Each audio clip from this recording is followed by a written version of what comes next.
청년들이 한 40명이 이렇게 앞에 나와서 찬양하는 걸 보니까 저도 40년 전으로 돌아간 느낌인데 마음만 그렇고 일어나려고 하다가 제가 안 일어났어요.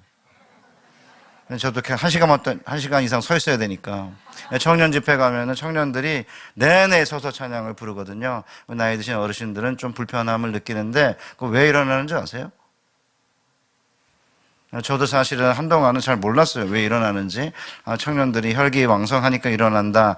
뭐 그런 생각도 보통 많이 하지만 그게 아니고 원래 교회는 찬양할 때는 일어나도록 되어 있었어요. 원래는.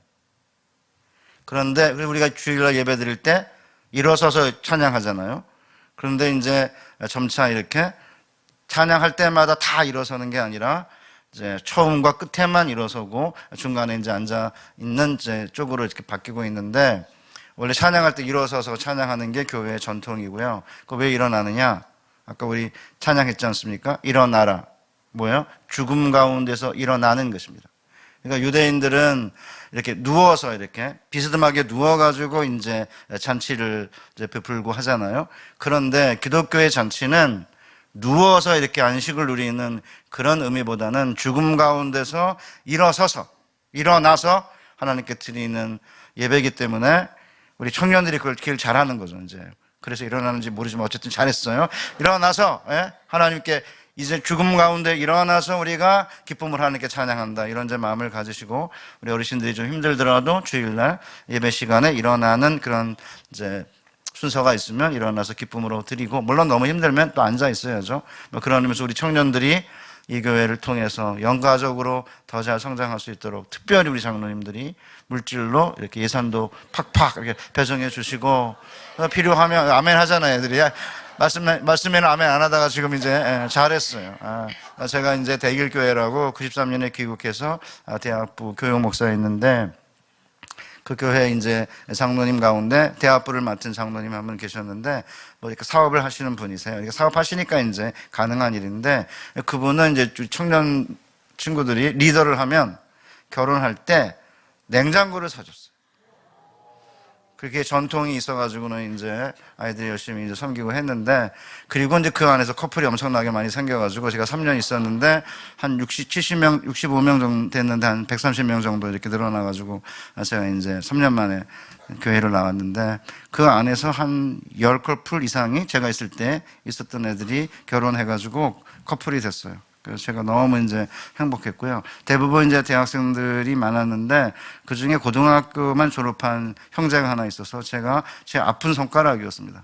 그래서 늘 이제 가난하고 했기 때문에 대학을 못 간 건데 늘 이제 마음이 아팠는데, 제가 이제 3년 동안 있으면서 늘 성역 공부 리더들이랑 같이 하면서 여기 남아서 내가 나중에 30년, 20년이 올 때 안수 집사가 되고 장로가 돼야 된다. 누누이 이제 제가 설명을 했어요. 그리고 20년 만에 제가 귀국해가지고 설교하러 갔는데 한 10몇 명이 모였습니다. 근데 그 교회에서 안수 집사를 하고 있는 친구는 그 고등학교를 졸업한 친구예요. 나머지는 다 어디로 갔어요. 그러니까 약간 잘생긴 소나무가 아니라 약간 못생긴 소나무가 선산을 지킨다 이러잖아요. 그런데 정말 흥미로운 건 뭐냐면 그 친구가 이제 야간대학을 가고 자매를 얻었는데 모든 주변에 있는 친구들이 와이프를 진짜 잘 만났다고 그래요. 그래서 지금은 이제 아주 건실하게 잘 살고 있습니다. 그러니까 우리 청년들이 무슨 일이 일어날지 잘 몰라요. 이 친구들이 자라서 교회의 기둥 같은 이제 제목이 될 텐데, 이제 아쉬운 거 하나는 청년들이 많이 떠났는데, 이제 한 친구가, 총리더 하던 친구가 이제 학위를 받고 귀국해서 다시 들어갔어요. 이제 그 친구는 아마 안수 집사하고 할 것 같아요. 그래서 제가 이제 만날 때마다 뭐 그 교회를 위해서 그러는 게 아니고요. 자꾸 교회에 이게 최근에 박진영이라고 하는 그 가수가 이렇게 뭐 비닐 같은 옷 입고 막 춤추고 그런 애가 있는데, 이 친구가 갑자기 헷가닥 해가지고 뭐 이스라엘 가서 무슨 뭐 영적인 경험을 했다고 그러더니 갑자기 요새 이제 교회 같은 걸 해요. 그런데 이제 제가 걱정하는 건 뭐냐면 도대체 누구 밑에서 신앙을 배웠고 어느 교회에서 신앙 훈련을 받고 어떤 직분을 맡았고 어떻게 교회를 봉사했는지 알 수가 없어요. 그래서 저는 굉장히 우려하고 있습니다. 그래서 제가 이제 그 사사기를 보면은 지파들이 땅을 분배받은 데 있지 않고 자꾸 돌아다녀. 이거 여기저기로. 그러니까 한 교회에서 어려서부터 자라서 청년 시대에서 교회에서 훈련받고 여기서 결혼도 하고, 뭘 꼭 여기서 하라는 건 아니고, 오해하지 말고. 결혼도 하고 여기서 이제 집사도 되고 안수 집사도 되고 권사나 장로가 되고 이렇게 하면 이 뿌리가 있잖아요, 이렇게. 그런데 이렇게 밖에서 이렇게 오면은 누군지를 잘 몰라요. 한참 걸려야 돼요, 그분이 누군지를 알려면. 그런 면에서 제가 교회가 굳건하게 회복을 넘어 성장을 하려면 뭐를 해야 되느냐, 중요한 멤버들이 교회에 남아 있는 거예요. 그래서 사실은 부흥하는 교회를 가면은 다 교회 근처로 이사 왔다고 하는 교회가 많아요. 옛날에는 굉장히 중요했는데 어쨌든 우리 청년들이 이 교회에서 우리 선배 어르신들의 도움과 기도로 인해서 이 안에서 믿음을 키우고 꿈을 키우고 그 꿈을 성취하고 결혼도 하고 직장도 얻고 땅도 얻고 무엇을 구하든지 응답받는 여러분 되시기를 주님의 이름으로 축복합니다. 오늘날 적지 않은 그리스도인들이 감사의 말씀을 해야 돼요. 우리 김진우 목사님, 또 우리 당회, 우리 장로님 아까 세 분, 또 우리 권사님들 뵀는데 초청해 주셔서 감사하고요. 우리 장로님들 아주 약인과 보아서 같은 그런 분들인데 당회가 하나가 돼서 교회에 중요한 정책적 결정을 할 때 목사님과 함께 잘 하셔서 교회를 굳건한 반석 위에 세우는 우리 장로님들 또 권사님들 되시기를 바랍니다. 우리 정경숙 전도사님하고 의전팀이 아주 완벽하게 뭘 해주셔가지고 호텔에 갔더니 뭐 어마어마하게 뭘 많이 주셔서 잘 먹고 있습니다. 교회로 여러 군데 다니지만 이렇게 완벽하게 이렇게 뭐 준비도 하고 글도 써놓고 그런 교회가 그리 많은 건 아닌데 그런 면에서 감사드리고요. 또 새벽과 또 저녁에 차를 태워주신 우리 임영민, 임재인 우리 집사님 감사드립니다. 또한 세 분의 이제 여자 집사님이 의전으로 섬겨주신 것 감사드리고요. 그보다 더 중요한 건 앉아서 3일 동안 말씀을 경청해 주신 우리 성도님들께 감사를 드립니다. 기도하다가 시간을 때워야겠는데 생각이 뭐 할 게 없으면은 혹시라도 신학교를 위해서 또 저를 위해서 기도해 주시면 감사하겠고요. 헤어져도 서로 좋은 소식, 행복한 소식이 지속되기를 주님의 이름으로 축복합니다. 늙어가지고 이제 잊어버려가지고 이게 30대 40대 교수는 열심히 연구해서 자기도 모르는 걸 가르치고 50대 교수는 자기가 아는 것만 가르치고 60대 교수는 기억나는 것만 가르친다고 그러는데 내가 분명히 감사를 하고 시작했는데 금방 잊어버린 거예요. 어떤 때에는 설교하기 전에 봉헌기도 하라고 분명히 앞에서 이야기했는데 5분 만에 새까맣게 까먹고는 이제 기도를 안 한 적도 있거든요. 그러니까 이제 나이가 들면 60이 넘어가고 그러면 이제 목사님들이 왜 똑같은 얘기 반복할까 이해하시면 돼요. 아, 기억나는 것만 지금 이야기하고 계시구나. 이렇게 이해하면 되고 이건 인간이 겪는 정상적인 인도화의 현상이에요. 오케이. 사실은 이제 제가 왕 같은 제사장이 되라 이게 이제 가장 중요한 주제인데 첫날은 요단을 마른 땅으로 건너라잖아요. 거기도 보면 제사장이 언약궤를 메고 요단강 안으로 들어가면 이스라엘 백성들이 그 뒤를 따라 들어가서 약속의 땅으로 난 미지의 길을 가면서 약속의 땅을 정복하는 이야기 아닙니까? 거기도 가장 중요한 게 뭐냐면 이게 이 이스라엘 백성들이 거룩한 백성인 거예요. 그러니까 가나안 땅이 거주민을 삼키는 땅으로 정의가 사라지고 공평이 사라지고 긍휼과 그다음에 사랑이 사라진 그런 이제 땅이 되어버렸으니까 하나님께서 가나안 땅으로 하여금 가나안인들을 토해내게 만들고 하나님께서 왕벌이 되셔가지고 요단강을 먼저 건너가서 쫓아내고 이제 이스라엘 백성들에게 거룩한 하나님의 백성들에게 땅을 선물로 주신 거잖아요. 두 번째 제가 새벽에도 말씀을 드린 것처럼 아브라함을 하나님께서 불러내신 것은 아브라함을 통해 하나님께서 이 세상을 향해 어떤 꿈을 갖고 계신지를 보여준 거죠. 그게 뭐예요? 본토 친척 아비 집에 남아가지고 본토 친척 아버지 집에만 복된 삶이 아니고 어디로 가든지 현재 있는 곳이 하나님이 가라는 곳이에요.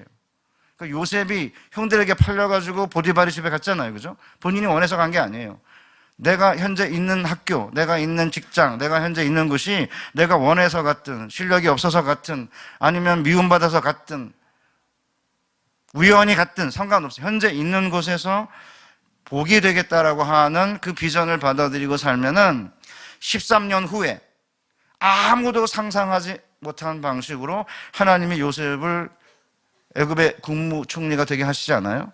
그러니까 실제로 10년의 노예 생활과 3년의 감옥 생활 같은 그런 엄혹한 시간을 보내는 가운데서도 끝까지 꿈과 비전을 잃어버리지 않고 하나님께서 우리에게 주신 소명인 열방에 보게 되라는 소명을 잘 감당해내면 13년 만에 누구도 상상할 수 없는 방식으로 하나님께서 우리를 사용하세요. 제가 이제 제 개인적인 얘기를 좀 했었잖아요. 평창동에 살 때, 세검동에 살 때 등록금 못 내 1년 휴학했다고 그러지 않았습니까? 그러니까 이제 저희 교회 목사님이 저한테 맨날 너는 왜 복학하려고 맨날 그러냐. 어머님 행상하고 그러는데 좀 도와라. 이래가지고 이제 마대 공장을 제가 다녔다고 그랬잖아요. 2달 만에 이제 마대 공장은 망한 거고. 그리고 나서는 이제 제가 중고등부를 안 다녔어요. 중고등부 가니까 학교 다니는 애들도 있고 뭐 그런데 거기에 섞여가지고 예배 드리는 게 싫어서 어른 예배 다녔습니다. 그러니까 이제 학교를 못 다니고 귀에서 고름은 나와서 귀병 때문에 병원도 못 가고 약도 못 쓰고 뭐 그런 상황이니까 굉장히 제 안에 아픔과 서러움이 있어가지고 한이 있어서 중고등부를 안 나갔어요. 그러니까 여전사님이 데려다가 자기 집에서 재우면서 이제 설득하고 그랬는데 제가 아이들이 유치하게 막 게임하고 노는 건 너무 유치해서 왜냐면 제 안에 이미 서름과 한을 경험하니까 다 싱거운 거예요. 그래서 어른 예배를 다닌 거죠. 그리고는 이제 제가 휴문고등학교에 복학한 다음에 배문중학교에 복학해서 휴문고등학교에 입학한 다음에 집단 철거민촌으로 강제 이주를 당했다고 그랬지 않습니까? 그래서 이제 저한테 왜 공부하려고 그러냐고 막 야단치던 목사님이 경상도 출신 목사님인데 헤어진 거예요. 그리고 나서는 이제 그 목사님은 저쪽 뭐 면목동인가 어디로 교회를 이제 이주하시고 그쪽으로 가셨어요. 교인들 몇 명을 데리고. 그리고 이제 헤어진 거죠. 그러니까 이제 그 목사님이 저를 봤을 때는 등록금 못 내는 휴학하네, 뭐 기병 나가지고 아프다고 막 그러네, 철거돼가지고 철거민촌으로 강제 이주되네. 근데 그게 이제 유일하게 남은 거잖아요. 근데 제가 이제 우여곡절 끝에 이제 대학에 진학하고 대학원을 다니고 미국 유학과 네덜란드에 3년 반, 5년 반 만에 학위 받고 들어와서 이제 충칭에서 제가 이제 교수를 시작을 했는데 제가 책을 한 권 냈어요. 책을 내니까 이제 출판 잡지에서 이렇게 좀 광고같이 냈어요. 원래 그냥 교계는 작기 때문에 책 내면 누구나 나옵니다. 그러니까 이제 미국에 있는 그분이 미국에 가셨거든요. 근데 그 아들이 그 잡지를 보고 얼굴은 비슷하고 이름은 같고 그러니까 이제 아버지한테 얘기를 한 거예요. 그러니까 이제 그분이 정 목사님이신데 자기가 본인이 보실 때 저는 옛날에 철거민촌에 강제 이주한 학교 다니다가 말고 휴학하고 이런 애라는 생각밖에 없는데 아니 얘가 유학을 마치고 돌아와서 교수를 해? 이해가 안 간 거죠. 그래서 이제 저희 어머님이 우은희 권사인데 사방팔방 수소문해가지고 저희 어머님을 찾아낸 거예요. 전화로 미국에서 전화가 왔어요. 그 김지찬이라고 하는 목사가 있는데 그 옛날에 세검정 중앙교회를 다니던 평청 중앙교회를 다니던 그 김지찬이 맞냐? 맞다! 이러니까 이제 이 목사님이 이제 피를 받아가지고 어떻게 이제 그런 일이 있는가 이 생각하니까 너무 자기가 행복하니까 저희 어머님한테 제가 미국에 오면 꼭 연락을 해라. 자기가 미국 전국 여행시켜주겠다고 하셨다고 그래요. 제가 했겠습니까? 경상도 출신이니까 목사님이 성격이 급해가지고 막 야단치고 뭐 왜 너는 복학하려냐 그러고 뭐 이러던 분이라 미워서 그런 게 아니고요. 이미 이제 은퇴하셔가지고 미국에 계시는데 뭐 제가 굳이 뭐 찾아가서 전화하고 그럴 마음은 없어서 이제 안 했는데요. 그러니까 이게 제가 이제 개인의 이야기를 한 거는 제가 만약에 예수님을 믿지 않았다고 한다면 제가 경험한 일을 제가 하지 못했을 거예요. 철거민촌에 학교 다니다가 1년 휴학하고 재수하고 제가 키가 큰 것도 아니고 잘생긴 것도 아니고 제가 가진 게 별로 없잖아요. 재미난 얘기 해볼까요? 제가 이제 귀국해가지고 한 10여 년 전에 목사님이 안 계신 교회에 설교를 하러 다녔어요. 수원에 있는 교회인데 목사님을 청빙하는 도중에 이게 좀 잘 안 돼가지고 한 거의 1년을 설교를 했어요. 뭐 매주 한 건 아니지만 거의 한 40주 이상을 했던 것 같아요. 그러니까 한 3달쯤 지났나? 권사님 3분이 갑자기 저보고 밥을 사주겠다 이러면서 아내를 데리고 오라 그러더라고요. 그래가지고 백운호수에, 의왕의 백운호수에 한정식 집에서 만났습니다.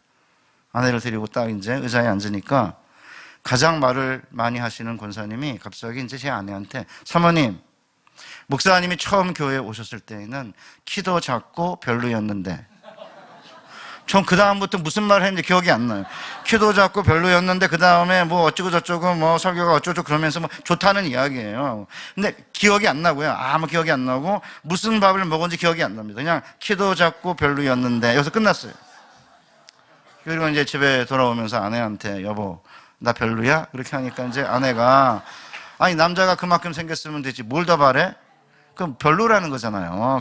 결국은 믿을 건 이제 딸밖에 없는 거예요. 딸내미가 85년생 딸내미한테 이제 갑자기 느닷없이 전화를 한 거죠. 딸이, 아빠 왜 전화했어? 그러길래, 야, 아빠 별로냐?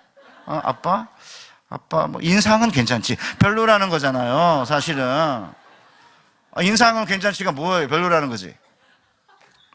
우리 어머님만 이제 잘생겼다고 그러고 모든 다른 사람들은 동의 안 해요. 그런데 한 2달쯤 지나가지고 그 말씀을 했던 권사님이, 제가 설교 1부, 2부 사이에 이렇게 장로님들과 같이 앉아있으니까 자꾸 기웃기웃 하시더라고요. 그 안을 들여다보고, 그거 왜 그러세요? 그러니까, 목사님, 우리 교회 오시면 안 돼요? 담임으로? 그 제가 그랬죠. 저 별로라며요. 제가 농담 삼아 했는데, 제가 저 별로라며 이러고, 제가 겉으로 보면 따뜻해 보이고 부드러워 보이지만 저 성격 더럽습니다. 그러니까 저 오라고 그러지 마세요. 그리고 이제 끝났는데 그 권사님이 상처받아가지고 그 다음에 제 근처에 오지도 않아요. 그러니까 사실은 키 크고 잘생기고 집안 좋고 머리 좋고 그런 사람 바깥에 쎄였어요. 하나님은 그런 사람을 통해서 역사를 운행하시는 분이 아니세요. 하나님은 항상 차남을 택하거나 아니면 11번째 아들 요셉을 택하거나 8번째 막내 다윗을 택하는 거예요. 그래서 제가 우리 청년들에게 진짜 하고 싶은 이야기예요. 태어났는데 별로 집안이 안 좋고 어쩌란 말이에요 도대체. 태어났는데 키가 안 크고 어쩌라고. 내 잘못이 아니잖아요. 태어났는데 외모가 그렇게 준수하지 않아. 뭐 어쩌라고요. 집안이 그렇게 뭐 이렇게 학교 다닐 때 여러 가지 여건이 좋지 않아가지고 서포트를 못 해줘. 뭐 어떡하겠어요. 그렇기 때문에 실제로 우리에게 주어진 조건은, 우리는 던져진 존재거든요. 그러니까 세계 속으로 던져진 존재인데 나의 선택과 상관없이 반은 이미 결정된 거예요. 반은 이미 바꿀 수가 없어요. 아니 요새는 다 바꿀 수 있죠. 얼굴 바꿀 수 있어요. 성형으로. 그 다음에 심지어 이혼도 할 수 있습니다. 바꿀 수 있습니다. 그런데 못 바꾸는 게 있어요. 부모를 못 바꿔. 이게 제일 아쉬워. 부모를 바꿀 수 있으면 재벌로 바꾸면 되는데 이건 못 바꾸는 거예요, 이게. 그러니까 이게 뭐든지 바꿀 수 있다는 생각을 하기 때문에 이제 많은 사람들이 결혼도 쉽게 하고 이혼도 쉽게 하고 교회도 쉽게 바꾸고 뭐 그러는 이제 사회가 됐는데, 물론 깨다 틀렸다 그런 말을 하는 게 아니에요. 그러니까 사실은 하나님께서 우리를 불러가지고 이 세상에서 이제 거룩한 꿈을 꾸면서 살도록 우리를 부르신 거 아닙니까? 그런데 한국교회가 최근에 하나님의 임재를 경험하지 못하고 굉장히 무력해졌어요. 그 이유가 뭐냐 하면, 제가 30년 전에 네덜란드에서 만났던 우리 선생님의 이야기에 답이 들어 있습니다. 요하네스 드모어라고 하는 게 교수인데요. 할아버지가 총회장을 지닌 경건한 가문의 교수인데 어느 날 저에게 경고했습니다. 김강도사, 제가 그때 강도사였습니다. 네덜란드 교회는 50년 전에 한국 교회와 똑같았네. 주일 성수 강조하고 음주 금지, 극장 가고 카드놀이 하는 것조차 금했지. 그런데 2차 세계대전 후 불과 50년 만에 교회가 세속화되었네. 주일에 교회 출석하는 교인들이 줄면서 10년 후에 암스테르담의 무슬림 인구가 과반이 되어 기독교 인구를 뛰어넘을 것이네. 신학은 철학, 심리학과 함께 넌센스 과목으로 취급되고 있고, 남성들이 목회자의 길을 기피하면서 여성들이 신학교의 과반수를 차지하게 됐지. 그런데 문제는 하루 만에 왕래가 가능한 지구촌 시대가 되었기 때문에 한국 교회는 네덜란드 교회가 50년 걸린 것을 10년 안에 겪을 것이네. 경고하셨어요, 저한테. 근데 저는 93년에 귀국을 했는데 그걸 아마 92년쯤에 들었는데 저는 그게 무슨 말인지 이해를 못했어요.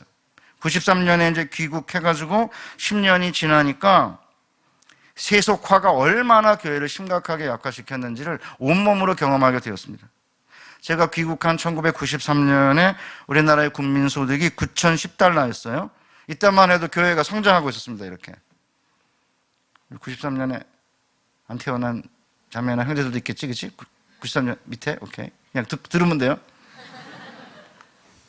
정말 애기들이잖아요, 그죠?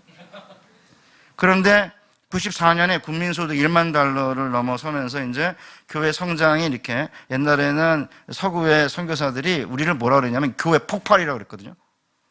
이렇게 성장한 게 아니라 폭발해버린 거죠, 이렇게. 그러다가 이제 1만 달러를 넘으면 모든 외국의 교회도 성장이 멈춰요. 성장이 둔화돼요. 1만 달러를 넘으면. 그러더니 이제 2만 불 시대가 2012년인데 그때가 1146만 명으로 전체 인구의 22.5%로 정점을 찍어요. 그러다가 3만 불 시대인 2022년, 2년 전에 개신교 교인은 774만 명으로 전체 인구의 15.5%로 급속하게 감소했습니다. 이제 목회 데이터 연구소라고 하는 데서는 앞으로 10년 후 정도 되는 2032년에 4만 불이 될 텐데 그때는 아마 521만 명으로 줄어서 전체 인구의 10.2%가 될 것으로 추정하고 있습니다. 그래서 이제 앞으로 젊은 목회자를 구하는 게 아마 어려워질 것입니다. 여러분들 지금은 이제 부목사님들 구하는 거, 우리 이제 담임 목사님은 경험을 하고 있을 텐데, 옛날에 목회자가 넘쳐났기 때문에 부목사님들 구하고 전도사님 구하는 게 쉬웠는데, 이제는 구하기 어렵습니다. 작년에 저희 학교가, 제가 93년에 신대원의 목회자 후보생이 얼마였냐면 800명이었거든요. 2023년에 286명으로 줄었고요. 미달이 됐다가 올해 처음 다시 미달을 면했어요. 350명 뽑았습니다. 젊은 부목사님 씨가 말랐다고 그럽니다. 그래서 우리 청락은혜교회도 이렇게 이제 갑의 역할을 하면서 우리 교회 와라 뭐 이렇게 하는 시기 지났어요. 이제 모셔와야 됩니다. 동의 안 하시고 지금 무슨 얘기를 하느냐 이러는데 진짜입니다. 그렇게 안 하면요, 여러분의 자녀들을 키울 지도자가 없어요. 우리 김진우 목사님 못합니다. 담임 목사가 어떻게 중고등부 아이들, 유초등부 아이들을 어떻게 해요? 여기 젊은 세대도 담임 목사님도 젊고 잘하시니까 그런데 장로님들, 권사님들 보면 잘 안 맞죠? 표정 관리하고 그래. 표정 안 맞아 이게. 그러니까 젊은 세대가 사실은요 30대 중반만 딱 돼도 중고등부 못 가르친다고 그래요. 안 맞아요, 애들이랑. 그러니까 젊은 세대의 교육자들이 들어와서 이제 그 밑에 있는 세대들을 가르쳐야 되는 건데, 뭐 그런 면에서 사실은 한국교회가 급속하게 이렇게 어려움을 겪는 이유가 뭐냐면, 뭐 기복주의가 문제다 이렇게 말하는 분도 계신데, 물론 기복주의도 문제지만 기복주의가 핵심 문제가 아니에요. 왜냐하면 서구교회도 똑같은 현상을 겪었는데, 우리 많은 분들이 우리 한국교회는 이상하게 기복주의라 그러는데, 그러면 다른 유럽에 있는 교회나 미국에 있는 교회는 그럼 왜 그러면 이렇게 어려움을 당하죠? 거긴 기복주의가 아닌데? 핵심이 세속화예요. 그 세속화 때문에 50년 걸렸던 네덜란드 교회의 쇠락 현상이 10년 안에 이제 겪을 거라고 했는데, 제가 1993년에 귀국했는데 2003년 이미 10년 딱 지난 다음부터 약간 이상하더라고요. 그러더니 이제 제가 지금 30년 이제 되고 2월 29일 날 이제 진짜 은퇴를 하는데, 지금은요 30년 만에 제가 신학교에서 이런 일을 겪으리라고는 상상조차 못했습니다. 막 800명이 들어왔고요. 심지어 8수, 9수 한 친구들 많고요. 그땐 8대1, 뭐 7대1, 6대1 그러다가 10여 년 전만 해도 3대1 이랬거든요. 그런데 급격하게 지금 감소하고 있는 겁니다. 그럼 그 이유가 뭐냐? 세속화인데, 그래서 이제 오늘 저녁에 저와 함께 세속화에 대해서 심각하게 좀 대화를 해야 될 것 같은데, 세속화가 뭐냐면 거룩이 성이고 그 다음에 세속은 속이잖아요. 그러니까 세속화라는 건 뭐냐면 거룩한 것을, 그러니까 성경에서는 거룩한 게 뭐냐면 하나님께 속한 것만이 거룩한 거예요. 그러니까 하나님께 속한 것이기 때문에 인간이 사용하면 안 되는 건데, 그래서 옛날에는 사실은 세속화 이전 시기에는 성경에서 거룩하다고 한 것을 성도들이 인정하고 자기 것으로 사용하지 않았는데, 인간이 마음대로 사용할 수 있다고 생각하는 인식의 변화가 생긴 거고, 이게 세속화예요. 자, 그러면 과거에 하나님의 것으로 거룩하게 여겼던 게 뭔지, 그리고 왜 최근에는 이것을 인간이 사용하기 시작했는지. 우리 하나님의 것은, 하나님께 속한 것은 인간이 사용하면 안 되는 거예요. 하나님께 드려진 것이기 때문에. 근데 인간이 왜 사용하게 되는지를 한번 살펴보겠습니다. 자, 그러면 하나님의 것으로 간주해가지고 거룩하게 여긴 것이 무엇인지를 알려면 레위기를 읽어야 돼요. 그래서 레위기 19장 2절에 보면 내가 거룩하니 너희도 거룩하라 이러거든요. 그러니까 사실은 오늘 여러분과 제가 다루려고 하는 이 주제는 굉장히 힘든 주제입니다. 왜냐하면 웬만큼 거룩하게 살 수는 있을 텐데 하나님이 거룩하니까 너희도 거룩하라? 갑자기 막 숨이 막히지 않아요? 그냥 거룩 정도가 아니고요. 혹시 여러분 보세요. 장관 청문회 이렇게 하려고 그러면 사실은 동의를 해야 되는데 다 조사해라 나의 모든 거를. 근데 조사를 하라고 쉽게 말을 못 하잖아. 이유가 뭐예요? 다 허물이 있으니까. 사는 게 죄이지. 옛날에 그랬죠. 우리 조상들이. 사는 게 죄예요. 거룩하게 이렇게 삶을 산다는 게 쉽지가 않은 시대에 이제 접어드는 거예요. 제가 이제 전원주택에 사는데, 제가 오늘 마지막 날이니까 좀 길게 할 거예요. 전원주택에 사는데, 거기에 이제 심야 보일러 기사가 왔어요. 뭐 고장이 나서. 그래서 제가 이제 고치라고 그러고 올라간 게 아니라 옆에 서가지고 시중을 들었어요. 과일도 깎아드리고 물도 이렇게 드리고 이렇게 하니까 이제 이분이 저에게 관심을 가졌어요. 아, 이분이 이제 뭔가 부드럽네 이렇게 했는데 이제 저희 집에 방에 들어오니까 뭐 십자가도 걸려있지 뭐 구약계론 이런 거 있으니까 그냥 대부분 목사님이세요 이래요. 그러면 그 순간부터는 저는 을인 거예요. 집에 오시는 모든 이런 분들이 확실히 눈치가 빨라가지고 딱 본 다음에 목사님이 이렇게 불러요. 그럼 제가 아니라고 할 수는 없잖아요. 그럼 다 없앨 수도 없는 거고. 그러면 이제 목사인 걸 제가 밝혔어요. 그랬더니 자기가 아내가 감리교회를 다니는데 그 감리교회 목사님이 겨울에 보일러를 고치는 일은 추위에 떠는 분들 돕는 거기 때문에 교회에 안 와도 된다. 감리교 목사들 이상한 사람들이야. 아니 그것도 말이 되긴 하지만 우리 장로교 목사는 상상을 못하는 거예요. 그것도 중요하지만 주일날에는 예배를 드려야 된다 막 이랬는데 이 감리교 목사들은 왜 그런지 모르겠는데 어쨌든 그래서 제가 그러세요 이제 그러면서 이제 말을 이렇게 이어갔는데 뭐 자기 뭐 아들이 뭐 뉴질랜드에 뭐 유학을 갔고 어쩌고저쩌고 막 이러시다가 이제 제가 좋았나 봐요.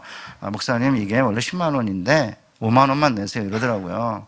그래서 제가 그렇게 하시면 안 되죠. 7만 원으로 합시다. 이래가지고 이제 7만 원으로 쇼부를 봤어요.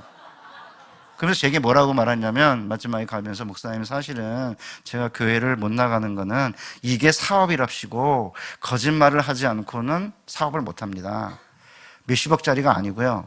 그냥 뭐 한 10만 원, 뭐 5만 원짜리인데 한 10만 원으로 이렇게 5만 원 정도 붙이겠죠? 3만 원이나 5만 원? 그러니까 실제로 소시민들은 그런 작은 거짓말, 좀 이익을 더 붙이는 이것 때문에 이제 양심에 가책이 생기니까 교회를 못 나간다고 그러더라고요. 그래서 제가 그 정도는 괜찮아요. 뭐 그런 것 때문에 너무 그러지 마시고 교회를 다니시죠. 제가 이제 그랬는데 그다음부터는 저한테 목사님 문제 생기면 그냥 밑에 지하실 열어놓고 그냥 어디 가시면 제가 알아서 와서 고치겠습니다 이럽니다. 그러더니 이제 아들을 보내더라고요. 최근에는. 어쨌든 제가 뭘 말씀을 드리려고 그래요? 인간이 삶을 살다가 보면 그 정도의 허물과 그 정도의 티가 없는 사람이, 먼지가 없는 사람이 어디 있겠습니까? 그런 면에서 사실은 하나님께서 우리에게 요구하시는 거룩함이 도대체 뭔지를 잘못 이해하면 그냥 도덕론자가 돼요. 그래서 윤리적이고 도덕적이 되다 보니까 막 숨이 막히는 거예요. 그렇게 어떻게 살겠습니까? 그러니까 장관들 정도가 되면은 학벌도 좋고 집안도 좋고 그럴 텐데 그분들이 뭐 이렇게 주민등록 옮기는 거 했겠죠. 안 했겠습니까? 안 한 사람들 누구예요? 돈이 없어 이 사람 못 가는 사람은 못 옮기는 거죠. 그러니까 돈이 없기 때문에 죄를 안 저지른 거예요. 솔직하게 인정해야 돼요. 그러니까 저는 교회에서 가르치는 가르침은 그렇게 윤리적이고 도덕적인 기준을 갖다 대고 거룩해야 된다 이렇게 하면요 아무도 거룩하지 못해요. 그러니까 이제 진보 정권이든 보수 정권이든 간에 보니까 다 이상하게 된 거예요. 그러니까 이제 뭐 너도 그렇고 나도 그렇고 50보 100보다 뭐 겨 묻은 개가 뭐 똥 묻은 개 욕한다 이러고 서로 이렇게 비판하다 보니까 이제 이 심각하게 이제 문제가 돼가지고 굉장히 다른 사람을 악마화하잖아요.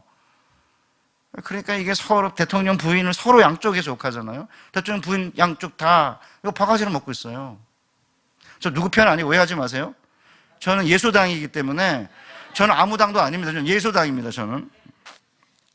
그런 면에서 이제 그럼 뭐가 그러면 거룩한 삶이고 하나님께서 내가 거룩하니까 너희도 거룩하라고 했는데 이게 도대체 그럼 무엇이 거룩한 삶인가를 성경을 통해서 이렇게 살피다 보면요, 여러분이 자유와 해방의 기쁨을 느끼시고 동시에 약간의 부담도 갖게 되실 거예요. 자, 그러면 레위기 전체를 이제 살펴봐야 되는데 시간이 없으니까 빨리 이렇게 이제 보면은 레위기의 거룩은 삶 전체를 이렇게 포괄하고 있어요. 그러니까 거룩한 삶을 살려면 삶 전체가 이제 하나님 말씀대로 이제 살아야 하는데, 그러다 보니까 1장에서 7장을 보면은 제사를 드릴 때에 온전한 제물을 드려야 된다 이걸 요구해요. 8장에서 10장에 보면은 흠 없는 제사장이 제물을 드리는 이 과정과 이 의식을 집전해야 된다고 가르쳐요. 왜냐하면 여러분 보세요. 거룩하신 하나님이 우리 가운데 이렇게 거하시려면 이스라엘 백성들 가운데 지금 이제 지성소에 지금 거주하시잖아요. 그러면 거룩하신 하나님이 이스라엘 가운데 거하면 위험한 거예요. 누가? 우리가. 그래서 어떤 분들은 레위인이 하나님의 성전을 보호한다는데, 여러분, 하나님이 보호를 받으셔야 돼요? 진짜 웃기죠. 하나님 왜 보호를 받아요? 왜 레위인이 성전을 지키는 이유가 뭐냐면, 이스라엘 백성들이 성전에 함부로 이렇게 침입하면 하나님이 소멸하는 불이시기 때문에, 거룩하시기 때문에 죽이세요. 그러니까 누구를 보호하는 거예요? 누구 보호하는 거예요? 레위인이 이스라엘 백성들을 보호하는 거예요. 정확하게 이해를 해야 돼요. 그러니까 레위인은 누구냐? 피뢰침이에요. 피뢰침. 번개가 치면은 피뢰침으로 가서 다른 사람들을 보호하잖아요. 그러니까 이제 아론의 두 아들이 홈니와 비느하스가 원래 불을 함부로 가져오면 안 되는데 성전 안에, 성소 안에 다른 불을 가져오니까 그 자리에서 죽이셨어요. 그리고는 아론에게 애곡하지 말라 그래요. 아들인데. 그러니까 하나님은 거룩하기 때문에 누가 보호할 분이 아니세요. 그러면 어떻게 되느냐? 이스라엘 백성들을 보호해야 되는 거예요. 그러면 이스라엘 백성들을 보호하려면 어떻게 돼요? 거룩해야 되는 거죠. 죄를 졌으면 어떻게 해야 돼요? 죄 용서를 받아야지 거룩하신 하나님이 이스라엘 가운데 임재하시는 거고, 그래야 이스라엘이 하나님 모시고 살 수 있는 거기 때문에 죄 용서를 받아야 되는데, 그러면 죄 용서를 받으려면 어떻게 해야 돼요? 제물을 드려야 되는 거예요.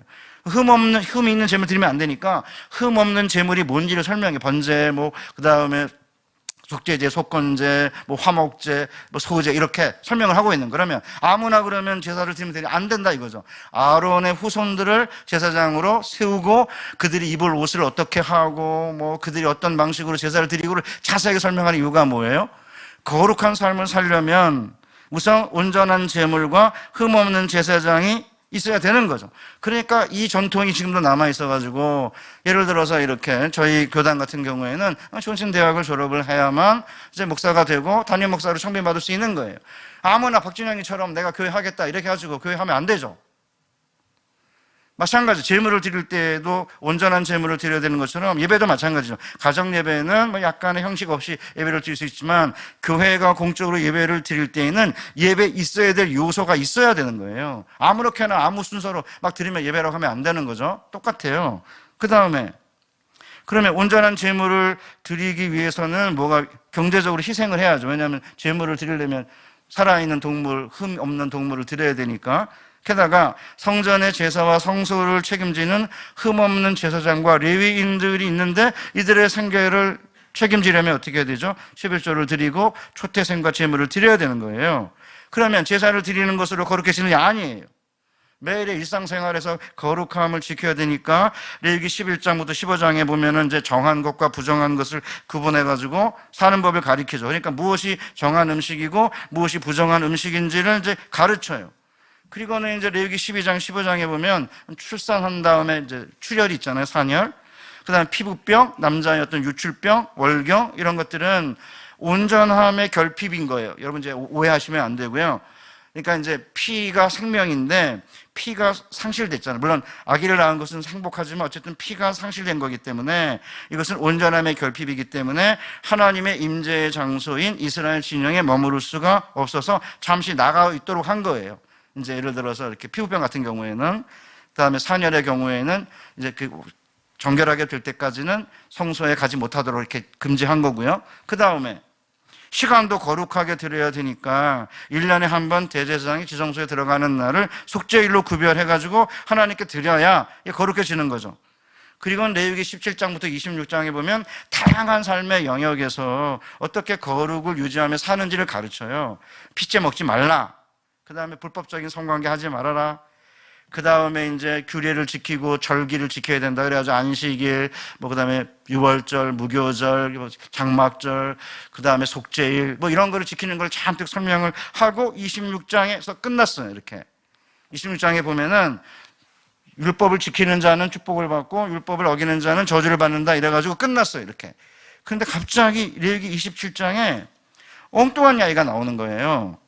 주로 뭐냐면 27장을 우리가 이제 뒷부분을 읽었는데 하나님께 무엇을 특별히 구별하여 드리겠다고 서원하는 경우를 다루기 시작을 해요. 그래가지고 이제 옛날에 해석자들은 뭐라고 그랬냐면 이거 레위기 27장은 이게 부록이다 이런 거예요. 왜냐하면 26장에서 끝난 것 같은데 갑자기 엉뚱한 게 이제 등장하니까 이거는 부록이다라고 했는데 그게 아니고요. 성경을 아주 꼼꼼하게 해석하면서 이제 교회 2000년의 역사를 들여다보면서 내린 이제 최근의 결론이 뭐냐면 부록이 아니고 결론인 거예요. 왜냐하면 거룩이라고 하는 단어가 사실은 124번 나오거든요. 레위기에. 그런데 한 장당 평균 4.6회가 나와요. 27장은 4배나 많은 20회가 나와요. 그러니까 레위기 26장은 앞에 있는 것과는 조금 다른 걸 다루고 있는 것 같은데 레위기의 평균 4.6회가 나오는 거룩과 관련된 단어들이 4배나 많은 20회가 등장한다는 얘기는 뭘 의미하냐면 거룩한 삶의 절정이 어떤 모습인지, 그러니까 거룩하게 사는 삶의 가장 완벽하고 가장 분명한 삶의 모습이 뭔지를 보여주고 있는 결론인 거예요. 그래서 이제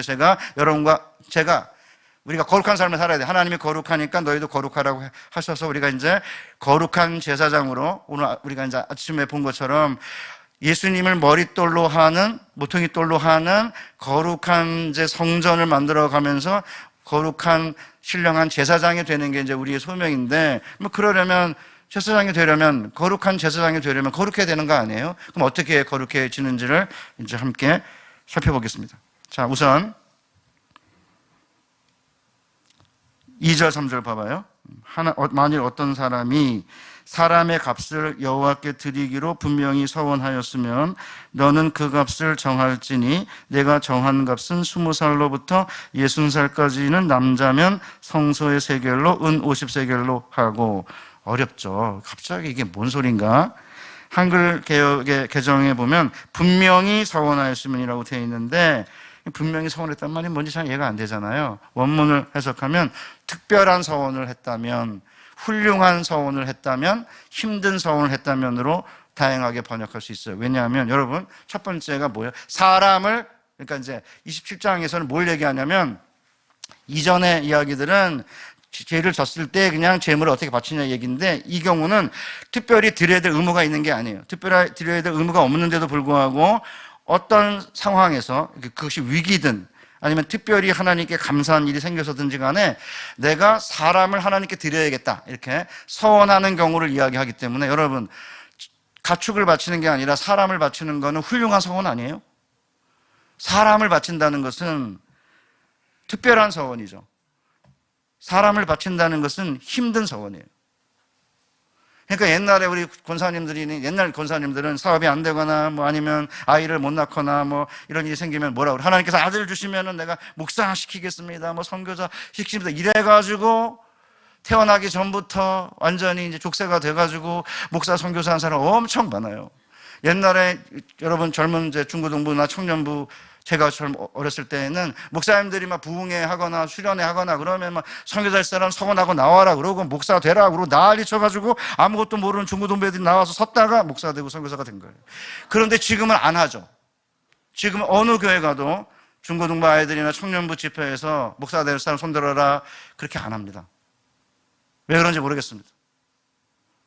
그렇게 안 하니까 결국은 이제 목사 선교사가 안 나오는 거예요.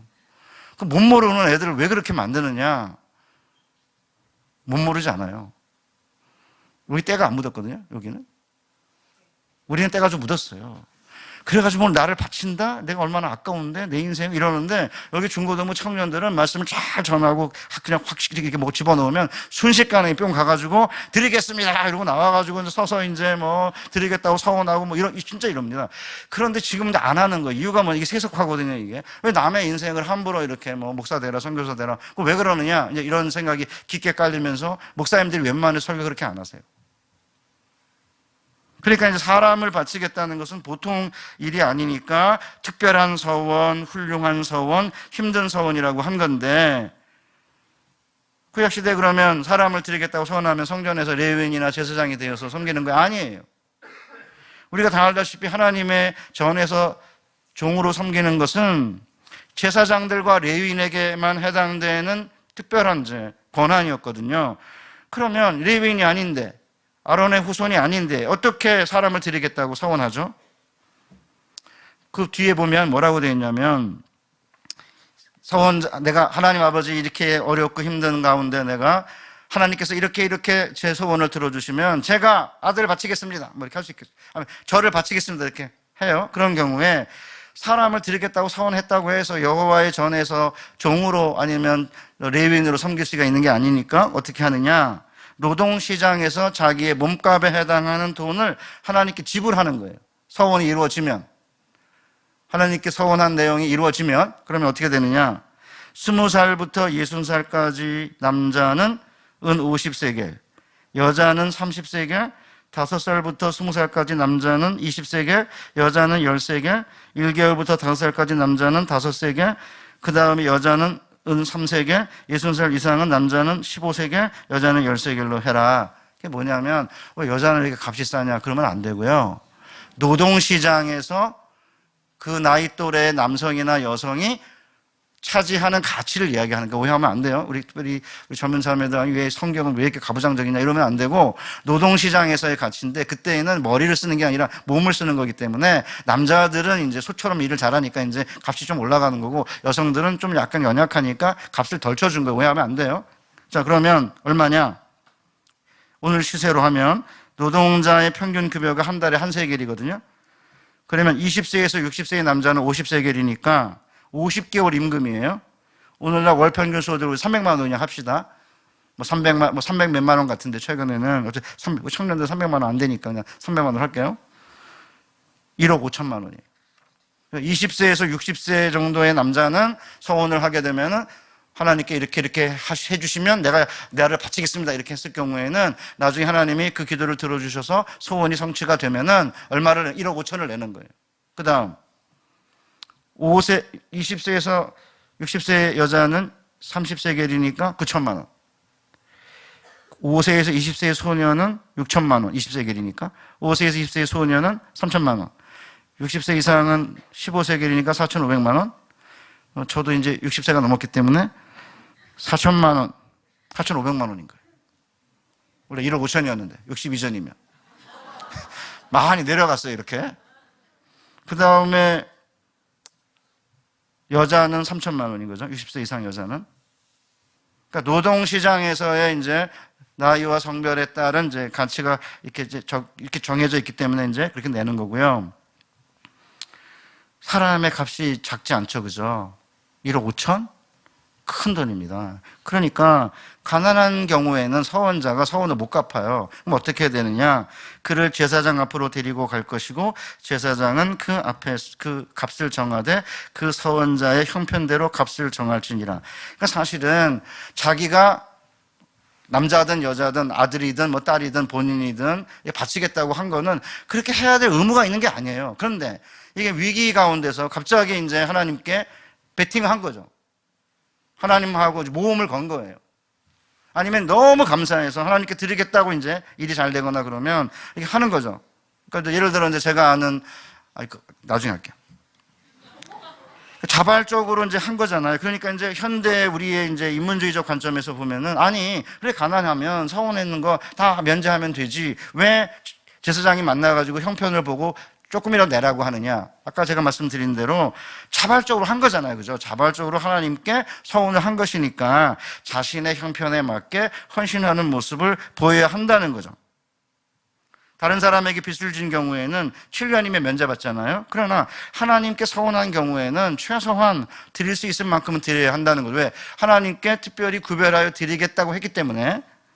사랑하는 우리 평락은혜교회 성도 여러분, 레위기 27장은 우리에게 무엇을 보여주고 있어요? 하나님께 사람을 바치는 게 얼마나 귀하고 멋진 헌신인지를 잘 보여주고 있죠.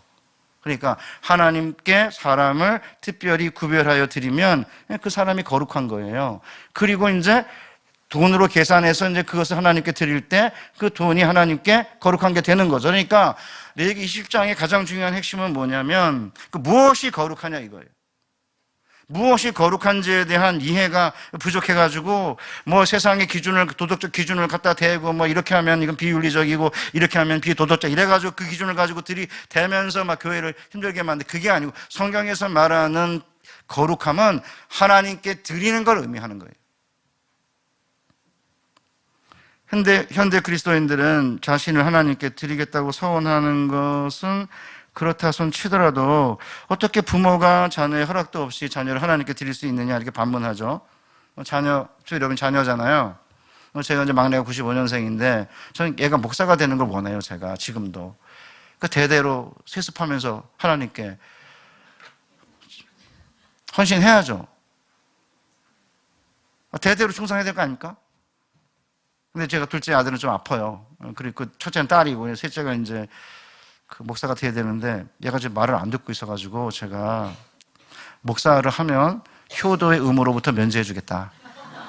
대신 안 하면 너는 돈으로 효도를 해야 된다. 엄청 돈을 많이 벌어서 효도해야 된다. 이렇게 이제 걸고 제가 만약에 네가 안 하면 아빠가 서운할 수도 있어 그랬어요. 내가 하나님께 바치겠다고 할 거다. 제발 그러지 말아라. 내 인생인데 왜 아빠가 마음대로 하느냐 이러는데 사실은 내가 아들을 이렇게 바치겠다고 만약에 한다면 걔가 목사가 안 되면 제가 돈으로 갚아야 되는 거예요. 1억 5천을. 그러니까 이게 뭐를 의미하는 거냐면 여러분, 우리 청년들 여러분 다 이해할 텐데 여러분 부부로 아니면 가정에서 어떤 삶을 이어가면서 이런 베팅과 모험 없이 이런 헌신 없이 과연 가정이 가능하고 연애와 결혼이 가능합니까?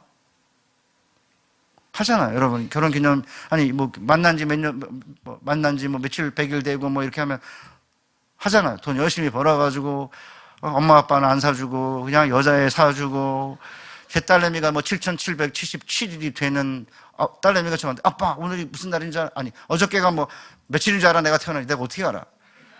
7,777일이라는 거예요. 네가 어떻게 아냐 그러니까 어떤 애가 자기가 태어난 지 7,771일이 됐다고 서세원이 가서 프로포즈 했던 그 음식점에 가가지고 밥을 사줬다는 거예요. 10몇만 원짜리를. 미친놈. 죄송합니다. 제가 이렇게 센 말을 하면 안 되는데 아니 엄마 아빠는 함 사주지도 않은 애가 걔랑 결혼한 것도 아니거든요. 그놈. 컴퓨터로 이게 인터넷에 7,777일을 계산하는 뭐가 있대요. 그러니까 제 딸내미를 보고는 이제 걔를 이렇게 이제 어떻게 좀 해보려고 어떤 남자애가 7,777일이 되는 거를 이제 살펴가지고 10몇만 원짜리, 한 끼가 10몇만 원짜리, 여태까지 10몇만 원짜리 제가 먹어본 적 거의 없거든요. 요새 애들 여기는 안 그러게. 혹시 몰라 이게 남자애들은 몰라. 여자애들 모르는 건 남자애들은 정말 부모는 생각 안 해요. 그냥 키워봤자 아무 소용없어요. 남자애들은. 그러니까 이제 여인의 마음을 얻기 위해서 베팅 하잖아요. 돈도 드리고 시간도 드리고 좀 이렇게 기분 나쁘게 해도 참고 하잖아요. 그러니까 사실은 그렇지 않아. 그런 헌신의 관계나, 서로 이렇게 베팅하고, 서로 약속도 하고, 약속을 했는데 어기면 왜 어기는지 또 살펴보기도 하고, 나온다 그러고 또 안 나오고, 자매들 시간 났어요. 연애할 때 여러분 무슨 일 있어요? 만났는데 자매가 갑자기 30분 만에 삐진 것 같은데 집에 가세요. 그러면 이제 형제가 왜 기분 나쁘냐? 기분 안 나쁘대. 그런데 말은 아닌데 행동이나 이게 제스처가 삐진 거야. 그럼 왜 삐졌냐? 그럼 말을 안 해줘요. 왜 말 안 해주는지 아세요? 네가 나 삐지게 했으니까요. 네가 왜 삐졌는지 알아내. 이거잖아요. 이게 남자에게 주어진 인류 최대의 과제예요. 자매가 왜 삐졌지 이게? 알 수가 없어요. 자매들은 얘기를 안 해요. 내 아내도 마찬가지예요. 지금도 삐졌는데 왜 삐졌는지 알 수가 없어요. 삐졌는데 안 삐졌대요. 그런데 얼굴 표정이나 뭐 제스처나 보면 삐진 거예요. 근데 안 알려줘요. 네가 알아내라 이거죠. 근데 남자들은 단순 무식하기 때문에 알려줘야 돼. 이거 자매들이 그냥 삐진 척하고 그러지 말고 그냥 알려줘. 네가 이런 일 했지? 나 기분 나빠? 이렇게 하면 해결될 건데 네가 알아내. 그리고 이제 집으로 가면 이제 남자애들은 이게 뭐지? 내가 뭘 잘못했지? 아무리 생각해도 몰라. 얘네들은 무식해가지고. 남자는 단순해요. 뭔 얘기하다 지금 엉뚱한 데로 지금 갔어요 지금. 그러니까 이제 원리적으로는 사실은 자녀를 바치는 게 꼭 목사나 선교사가 되는 걸 의미하는 게 아니잖아요. 그러니까 자녀를 바치겠다. 그러니까 정말 사실은 위기의 순간에 여러분 뭘 바치시겠습니까? 하나님하고 딜을 해야 되는데 문제가 이제 꼬여가지고 뭘 풀어야 되는데 이거 풀 때 여러분 어떻게 해요? 약속하지 않아요? 공부를 안 해. 그러면 아빠 엄마가 뭐래요? 이번에 성적 잘 나오면 내가 핸드폰 사줄게 이러잖아요. 그냥 사주면 될 걸 굳이 성적과 연관시켜가지고 사주겠다 그러고 그런 이유가 뭐예요? 다 이게 관계의 헌신과 그 약속과 그 헌신과 약속을 지키느냐 못 지키느냐를 가지고 이제 서로 신뢰하기도 하고 신뢰가 깨지기도 하는 거 마찬가지 아닙니까? 그러니까 너무 궁핍함 가운데 너무 이제 고통스러우니까 거는 거잖아요. 이렇게 우리 청년들 마찬가지예요. 하나님 왜 내 인생이 왜 이 모양입니까? 왜 나한테 이러십니까? 그러면 이제 하나님하고 쇼부를 봐야 되는 거 아니에요?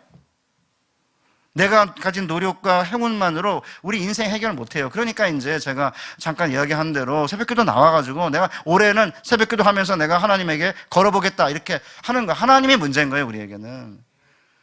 하나님이 왜 나한테 그러시는지 하나님에게 물어보고 하나님에게 한번 걸어보고 내가 1년 동안 이렇게 할 테니까 하나님이 내 길을 열어주세요. 이렇게 하면서 이제 뭐가 돼야 되는 거 아니에요? 뭐 일이 되든 안 되든 뭐 그냥 어떻게 되겠지라는 생각 가지고 딜을 안 하고 있으니까 이게 꼬이는 거예요. 연애도 똑같아요. 마음에 드는 자매나 형제가 있으면 가서 이렇게 자매가 먼저 그럴 수는 없잖아요. 먼저 내가 좋은 마음이 있다 이렇게 말할 수는 없으니까 어떻게 하면 되냐면 손을 살짝 스치면 돼 이렇게. 도서관 사서가 있는데 사서한테 웃지 말라고 그랬어요. 웃지 말고 대신 한쪽 부류의 학생들한테는 책을 반납할 때 손 스치지 말라고 그러고 이쪽 학생들한테는 손을 스치라고 그랬어요. 이렇게 살짝. 물어봤어요. 학생들한테. 웃었냐 안 웃었냐. 그런데 손 스침을 당한 애들은 사서가 웃었다고 생각해요. 스침을 당하지 않은 애들은 안 웃었다고 생각해요. 그러니까 이제 자매들이 조금 마음이 있으면 살짝 스쳐 이렇게. 그러면 이제 형제들이 지금 내게 좀 관심이 있나. 그러니까 이제 자매들 가운데 막 오빠 뭐 이러면서 이렇게 자꾸 스치고 만지고 그러는 자매들 있잖아요. 그런 자매들은 우리 남자들이 느낄 때는 내가 호감이 있나 보다 그렇게 느낄 수 있는데 모든 형제들에게 그러면 이게 나한테만 그런 게 아니고 원래 그런가 보다 그럴 수는 있어요. 어쨌든 형제 같은 경우에는 그냥 가서 얘기하면 돼요. 마음에 든다 내가. 나 가진 거 없지만 하나님이 내 아버지니까 나 엄청 많이 있다. 나만 믿어라. 이렇게 뻥치면서 이제 이렇게 접근해가지고 뭘 해야 되는데 얘네들이 뻥을 못 쳐가지고 우리 60대 아저씨들은 전부 뻥치고 결혼한 거예요, 다. 뭐 손에 물방울 한번 안 묻히게 해주겠다니 말도 안 되는 거짓말 해가지고 그냥 자매의 마음을 얻어가지고 이제 결혼한 거지. 결혼해서 끝난 거지 뭐 어떡하겠어요. 어떻게 물을 안 묻혀. 말도 안 되는 얘기죠. 그러니까 현대는 많은 사람들이 자기 생명은 자기 거라고 생각하잖아요. 그런데 내가 소유하고 있는 것 중에 가장 귀한 게 뭐예요? 인간의 생명이잖아요. 내 것이든 자녀의 것이든 하나님께 생명을 드리는 것은 가장 고귀하고 최고의 가치가 있는 것이고, 그런데 현대교회가 세속화의 물결 속에서 자기 생명은 내 건데 이 하나님께 드리는 게 아까운 거죠. 생명 드리는 게 아까우니까 뭐 1년 드리는 것도 아까운 거예요. 우리 자매들은 일이 잘 안 풀리면 단기 선교하면 돼. 군대 안 갔으니까. 가봐요. 몽골이든 뭐 어디든 교회에서 최소한 뭐 비행기 값이랑 생활비 주겠지. 가겠다는데. 그쵸? 그럼요. 하겠다, 1년 갔다 오겠다는데 왜 안 줘요, 교회에서? 줘야지, 당연히. 그러면 이제 자매들이 뭐 이렇게 취직할 때도 잘 안 되고 그러면 아예 딱 포기하고 그냥 한번 갔다 오는 거예요, 1년. 그러면 무슨 일이 생기는지. 현대들도 마찬가지예요. 그렇게 하면 이렇게 한번 걸어보는 하나님께 이렇게 하나님께 걸어요, 이렇게. 그 거는 게 나쁜 게 아니에요. 왜냐하면 여러분이 잘 아는 대로 야곱이 형을 속이잖아요. 형을 찻죽 한 그릇 형의 장자권을 빼앗아요.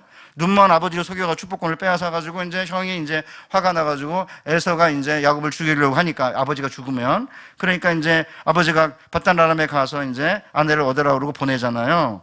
그래가지고 이제 형의 노여움 때문에 사실은 피해서 지금 바단 아람으로 도망을 치던 야곱이 한 3일 길 정도 가다가 루스라고 하는 곳에 도착을 했는데 갑자기 이제 밤이 된 거예요. 여러분 지금도 이렇게 깜깜한 밤에 이 전기불이 전등이 아니 가로등이 없으면은 무섭잖아요. 그런데 옛날에 전기가 없을 때 팔레스타인 중앙 산지에 있는 루스라고 하는 곳이 얼마나 캄캄했겠습니까? 그러니까 이제 잘 수밖에 없으니까 이제 돌을 가져다가 이제 베개에서 잠을 자고 있는데 갑자기 이제 꿈을 꿨는데 하나님이 사닥다리를 통해 나타나 사닥다리가 땅을 향해 있고 그 위에 하나님이 계셨다고 우리 성경은 되어 있고 천사가 오르락내리락하고 됐다고 되어 있는데 본문을 직역하면은 사닥다리 위에 있었다고 할 수도 있고요. 야곱 옆에 있었다고 할 수도 있어요. 왜냐하면 거기가 영어로 말하면 바이 힘 아니면 upon 힘이에요. 인칭 대명사 3인칭 단수 전미이기 때문에 그가 사닥다리일 수도 있고 야곱일 수도 있는데 저는 사닥다리가 하늘을 향해 있는 게 아니라 사닥다리가 땅을 향해 있고 보니까 머리가 하늘에 닿았다 이렇게 돼 있거든요. 그러니까 하나님께서 이제 오셔가지고 물론 위에 계실 수도 있는 거고요. 야곱 옆에 서 계신 거예요. 그 야곱이 뭐라고 말? 내가 누운 땅을 내가 너와 내 손에게 주겠다. 그러면서 내가 너와 함께 있어 내가 가는 길에 너를 보호할 것이고 내게 먹을 것과 입을 것을 줄 것이며 무사하게 이곳으로 돌아오게 할 것이다. 누워있는 땅을 준다고 그래요. 아브라함처럼 동서남북으로 걷는 게 아니라 야곱은 누워있는 거예요. 누워있는데 하나님이 나타나셔가지고 이 땅 주겠다고 약속하세요. 그러니까 우리 사랑하는 청년 여러분 걱정할 거 없는 거예요. 우리가 조금 잘못해가지고 이렇게 노여움 사가지고 도망가는 신세가 됐다 하더라도 그냥 누워있는데 하나님이 나타나니 네 누운 땅 주겠다고 약속하시면서 하나님이 먼저 축복을 제안하신 거 아닙니까? 그러니까 야곱이 뭐라고 말해요? 하나님이 나와 함께 계셔서 야곱이 서원하여 이르되 하나님이 나와 함께 계셔서 내가 가는 이 길에서 나를 지키시고 먹을 떡과 입을 옷을 주시어 내가 평안히 아버지 집으로 돌아가게 하시오면 여호와께서 나의 하나님이 되실 것이요 내가 기둥으로 세운 이 돌이 하나님의 집이 될 것이요 하나님께서 내게 주신 모든 것에서 10분의 1을 내가 반드시 하나님께 드리겠나이다. 그러니까 야곱이 먼저 계산해가지고 하나님 나를 도와주시고 먹을 거 입고 주시고 무사히 돌아오게 해주시면 내가 이곳이 하나님의 집이 되고 11조 이렇게 간 게 아니에요. 하나님이 그냥 나타난 거예요, 먼저. 제가 여러분에게 드리고 싶은 이야기가 뭐냐면 하나님은 항상 우리에게 복 주시기 위해서 안달이 나 있는 거죠. 가만히 안 계세요. 늘 먼저 접근하세요. 먼저 접근하셔가지고 함께 하시겠다. 그 다음에 무사히 돌아오게 해주시겠다. 먹을 거 입을 거 주시겠다고 그러니까 그때서 이제 야곱이 그 약속을 받아들여가지고 하나님이 정말 나와 함께 하셔가지고 내가 가는 길에 나를 지키고 먹을 거 입을 거 주시고 평안히 아버지로 돌아오게 하시면은 하나님이 내 하나님이 될 거다. 그 전까지는 아브라함의 하나님, 이삭의 하나님일지 모르지만 야곱의 하나님은 아닌 거잖아요.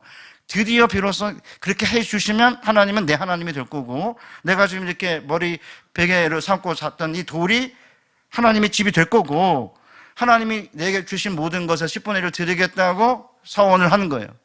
걸었어요, 이렇게. 그 다음에 무슨 일이 생겨요, 여러분? 야곱의 서원으로 인해가지고 하나님과 야곱이 이렇게 엮였어요, 이렇게 강하게.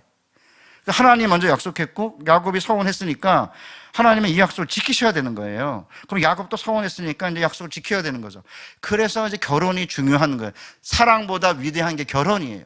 사랑은 얼마든지 할 수 있어요. 그러나 결혼은 죽기 전에는 죽음이 우리 둘을 갈라놓기 전까지는 절대로 헤어지지 않겠다고 선언하고 하나님과 증인들 앞에서 맹세하는 게 결혼 예식 아니에요? 그러니까 결혼하면 헤어지지 않는 거죠. 물론 이제 여러 가지 이유로 헤어질 수밖에 없는 상황 있다면 저는 그것까지 정죄하려는 거 아니에요. 오해하지 마세요. 그러니까 이게 그런 맹세와 서원이 없으면 부부가 될 수 없는 거예요. 하나님과 우리의 관계도 마찬가지죠. 그냥 찰랑찰랑 이 해변가에서 얕은 물가에서 놀면 하나님과의 깊은 관계 절대 못 들어가요. 그러니까 걸어야 돼. 저 부산에 가면 풍성교회라는 교회가 있는데 한번 설교하러 갔더니 20대 중반 남자애가 저를 이제 픽업하러 나온 거예요.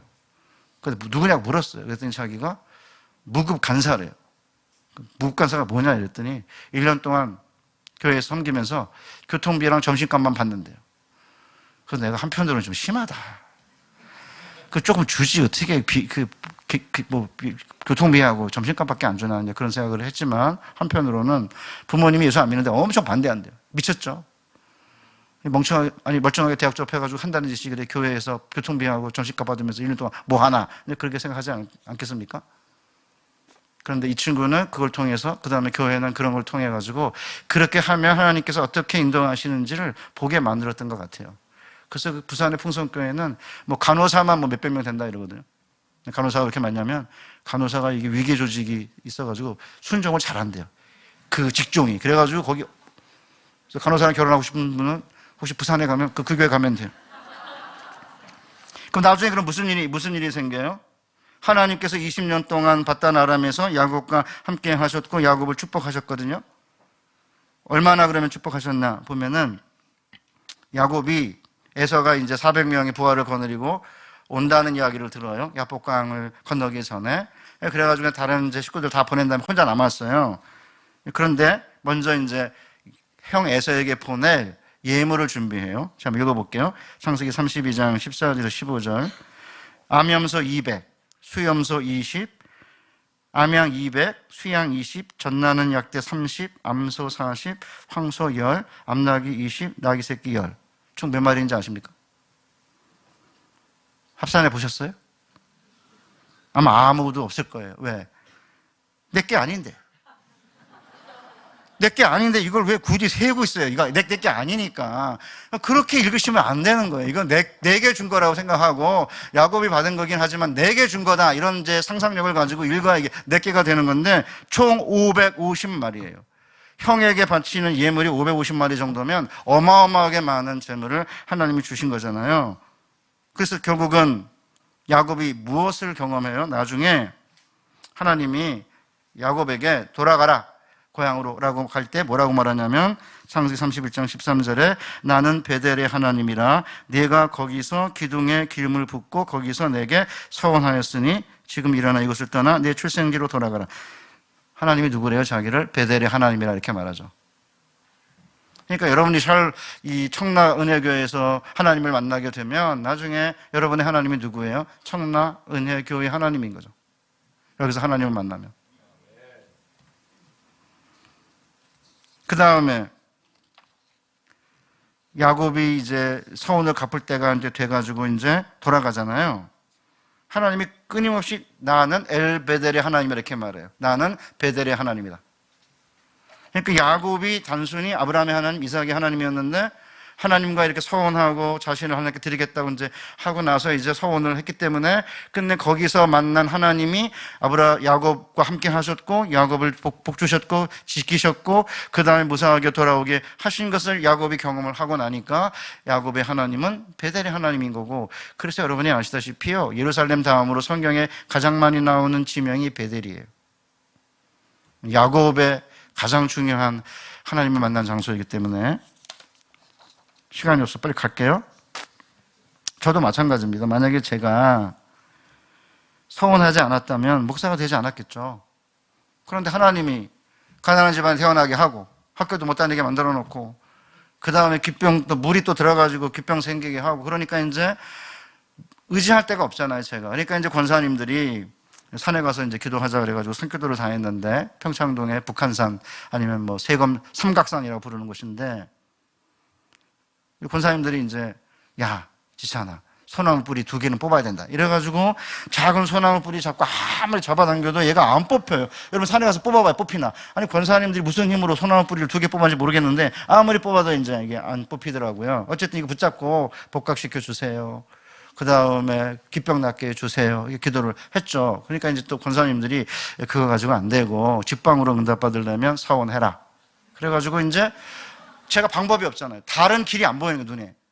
방법은 하나님밖에 없고 아무도 나를 안 도와주니까. 그러니까 이제 하나님 아버지 복각시켜 주시고 기병 낫게 해주시고, 그때 아버지가 가출까지 했는데, 가출한 아버지 돌아오게 해주시고, 내가 왜 이야기를 왜 하나 모르겠는데 갑자기 제 안에 진리의 영이 들어오셔가지고 다 말해라 그러신 것 같아요. 이 세 가지를 그때 아버님이 가출했거든요. 하여튼 그 양반. 그러면 제가 하나님, 아니 서원이 뭐예요? 이렇게 해주시면 내가 이렇게 하겠다는 거잖아요. 그 돈이 있으면 내가 돈 드리겠다고 그럴 텐데 돈이 없잖아요. 15살 먹은 애가 뭐가 있겠어요? 몸밖에 없으니까 목사가 되겠습니다. 그렇게 서원해서 제가 좀 이 자리에 서 있는 거예요. 만약에 서원하지 않았다면 제가 이 자리에 서지 않았을 것이고요.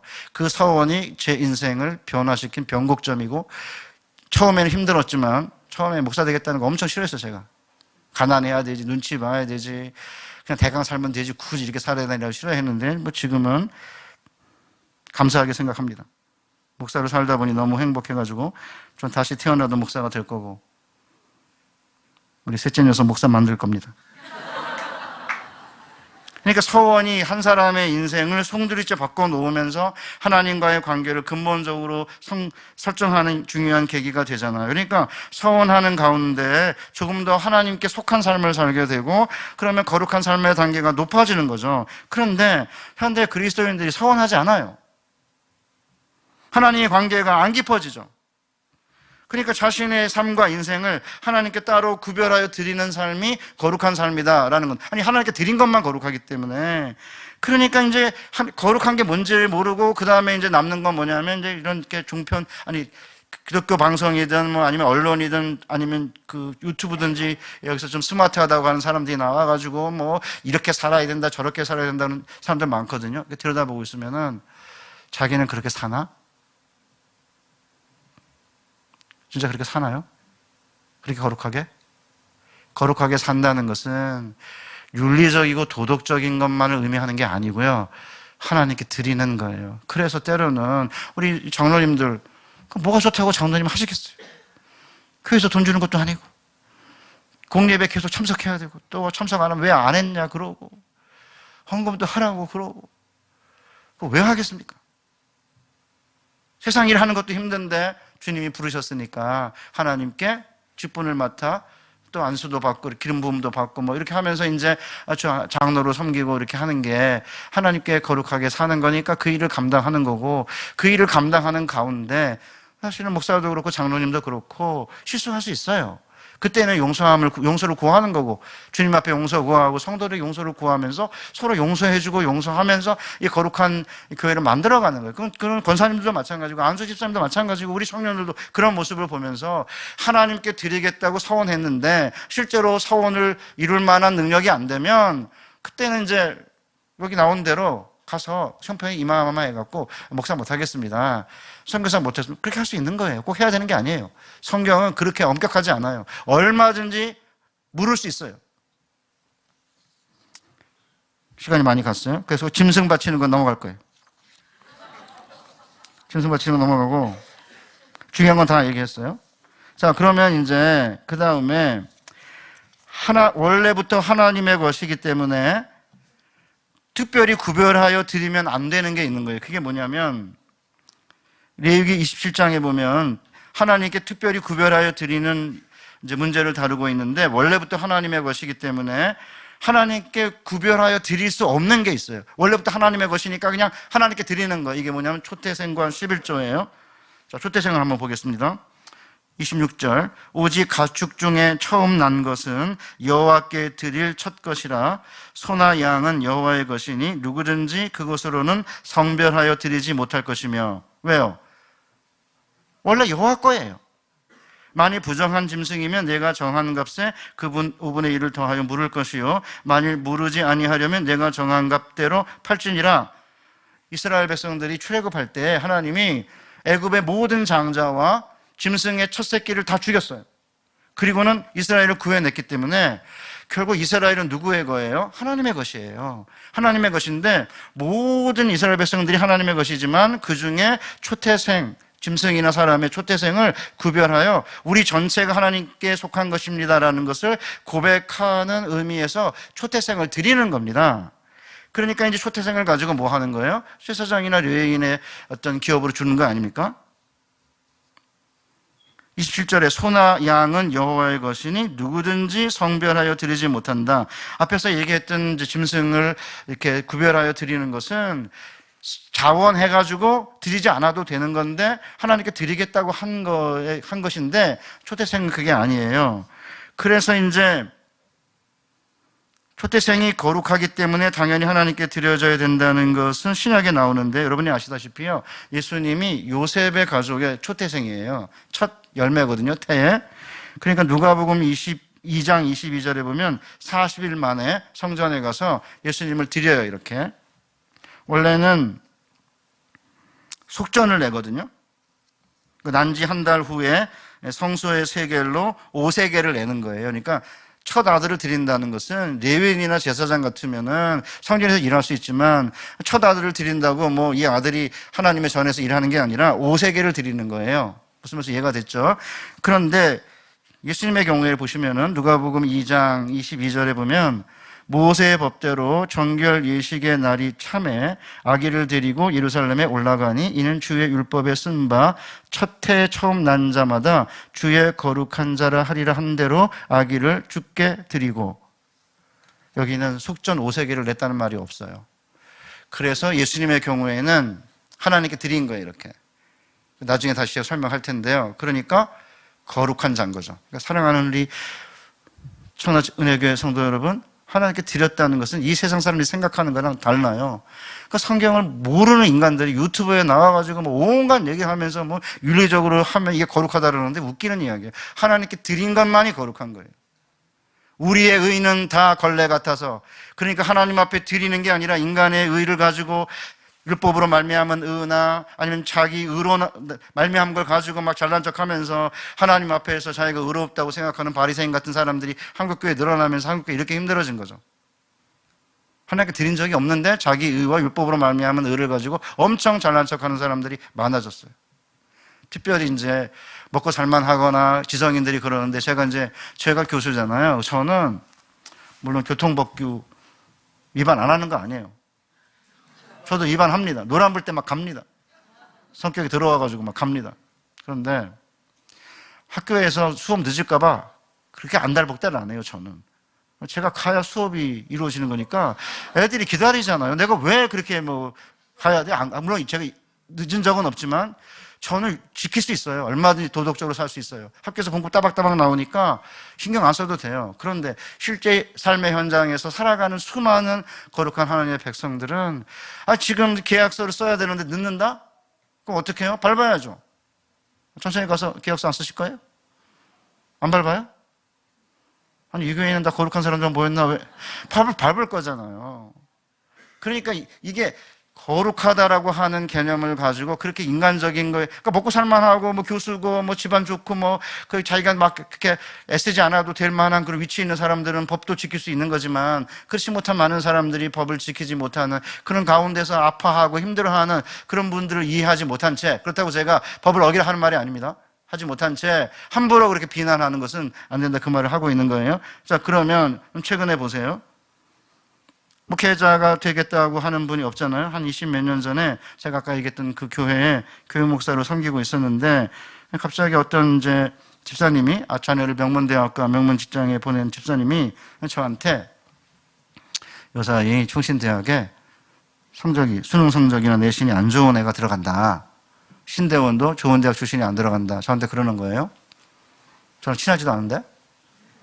그래서 제가 처음에는 이분이 내가 신학교의 선생이니까 이제 그러나 보다 하고 넘어갔는데 몇 달 지나지 않아 동일한 이야기를 저한테 반복했습니다. 그래서 제가 딱 정색하고 집사님 죄송한데 자녀들 중에 제일 똑똑한 아들과 딸 신학교에 보내거나 선교사로 보내셨습니까? 그러니까 아니래. 그러면 그렇게 마음에 안 들면 다른 애들이 신학교 가는 애들이 띨띨하면 본인이 제일 똑똑한 자녀 먼저 보내셔야 되는 거 아니에요? 본인은 안 보내시고 왜 똑똑한 애가 가니 안 가니 왜 그러십니까? 그 다음부터 제 곁에 안 와요.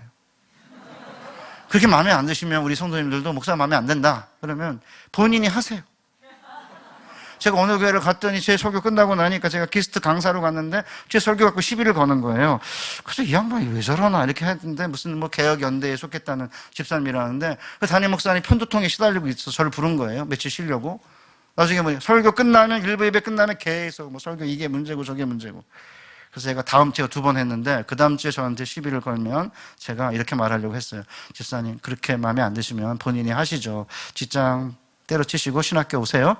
그럼 제가 히브리어 가르쳐 드릴 테니까 3년 동안 신학교 다니고 강도사 하시고 목사 안수 받으시고 한번 개척해 보시죠. 이렇게 하려고 했는데 뭐 그 다음 주에는 아무 말도 안 하더라고요. 그럼 자기 아들부터 보내야죠. 왜 안 보내세요? 물론 그렇다고 해서 목사, 선교사 꼭 하라 그 얘기하는 아닙니다. 오해하지 마시고요. 그 다음에 두 번째가 뭐냐면 11조입니다. 30절. 그리고 그 땅의 10분의 1, 그 땅의 곡식이나 나무의 열매는 그 10분의 1은 여호와의 것이니 여호와의 성물이라.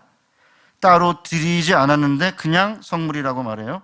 만일 어떤 사람이 그의 11조를 물으려면 그것의 5분의 1을 더할 것이요 모든 소나 양의 11조는 목자의 지팡이 아래로 통과하는 것의 10번째 것마다 여호와의 성물이 되리라. 그 우열을 가리거나 바꾸거나 하지 말라. 바꾸면 둘 다 거룩하리니 무르지 못하리라. 이게 뭔 말이죠? 10분의 1을 하나님께서 다 주셨는데 10분의 1을 하나님께 드림으로써 하나님이 다 주셨다는 것을 고백하는 거기 때문에 10분의 1은 특별히 구별하여 따로 드리는 게 아니라 원래부터 여호와의 성물인 거예요. 여호와께 속한 거예요. 그래서 이제 말라기 선지자가 왜 하나님의 것을 도둑질하느냐라고 한 것은 이런 이유인 거죠. 그런데 나무의 열매는 10분의 1을 이렇게 떼놓는 게 그렇게 어렵지 않아요. 그런데 소와 양은 어떻게 하죠? 그러니까 이제 소와 양이 이렇게 지나가면 막대기를 가지고 세는 거예요. 하나, 둘, 셋, 넷 해가지고 10. 그러면 이제 10번째, 얘는 이제 10분의 1이에요. 이렇게 10번째 것마다 이제 10분의 1이 되는 건데, 이제 보니까 얘가 10번째, 얘가 너무 실해요. 너무 좋아요. 그래서 얘를 조금 이렇게 바꾸면 어떨까? 이제 그런 생각이 들어가지고 바꿀 수 있거나 아니면 얘가 좀 안 좋아요. 부실해. 그러면 좋은 것으로 바꾸려고 하는 마음이 생길 텐데, 이렇게 바꾸면 둘 다 거룩한 게 된다는 거예요. 한번 하나님께 속한 것은 거룩한 거고 이것을 따로 이제 다른 것과 바꾸려고 해서 또 하나님께 드리면 이것도 거룩한 거죠. 그러니까 우열을 따져가지고 바꾸려고 하지 말아라. 하나님께서 이렇게 약속을 한 거고요. 그런 면에서 사실은 10분의 1을 드리느냐 이 문제는 굉장히 중요한 사실은 뜨거운 감자고 이 얘기를 잘 못해요 목사님들이. 왜냐하면 이런 얘기하면 우리 목사님 돈 좋아해 뭐 이래가지고 목사님들이 말을 못하세요. 혀를 잃으셨어요. 근데 이해합니다.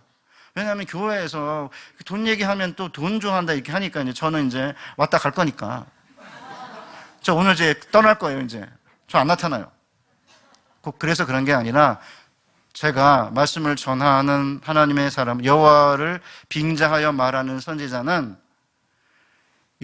제가 여호와의 말씀을 전한다고 좀 서 있잖아요. 그러니까 여호와의 입을 여호와를 빙자하여 역강대상에 선 사람입니다. 그럼 이 사람이 책임을 져야 돼요.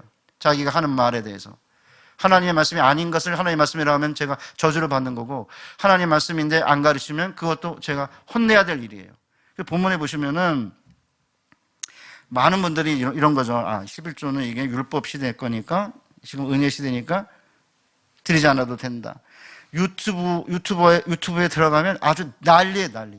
이상한 사람들이 요상한 요소를 가지고 11조를 드리지 않아도 된다는 이야기를 끊임없이 하고 있는데, 오늘 이제 여러분 본문을 보시면 알지만, 제가 거룩한 삶이 뭐냐면 하나님께 드리는 삶이잖아요. 그렇죠? 하나님께 드리는 것이 거룩한 삶이라고 한다면 하나님께 드리는 것이 기쁨이 되어야 되고 하나님께 자발적으로 기쁜 마음으로 드리는 것인데, 신약 성경에 11조가 안 나온다고 막 우겨요. 그런데 예수님이 이것도 행하고 저것도 버리지 말라고 분명히 이야기를 하셨음에도 불구하고 왜 그러나 이렇게 보니까 아마 본인들이 안 내는 것 같아요.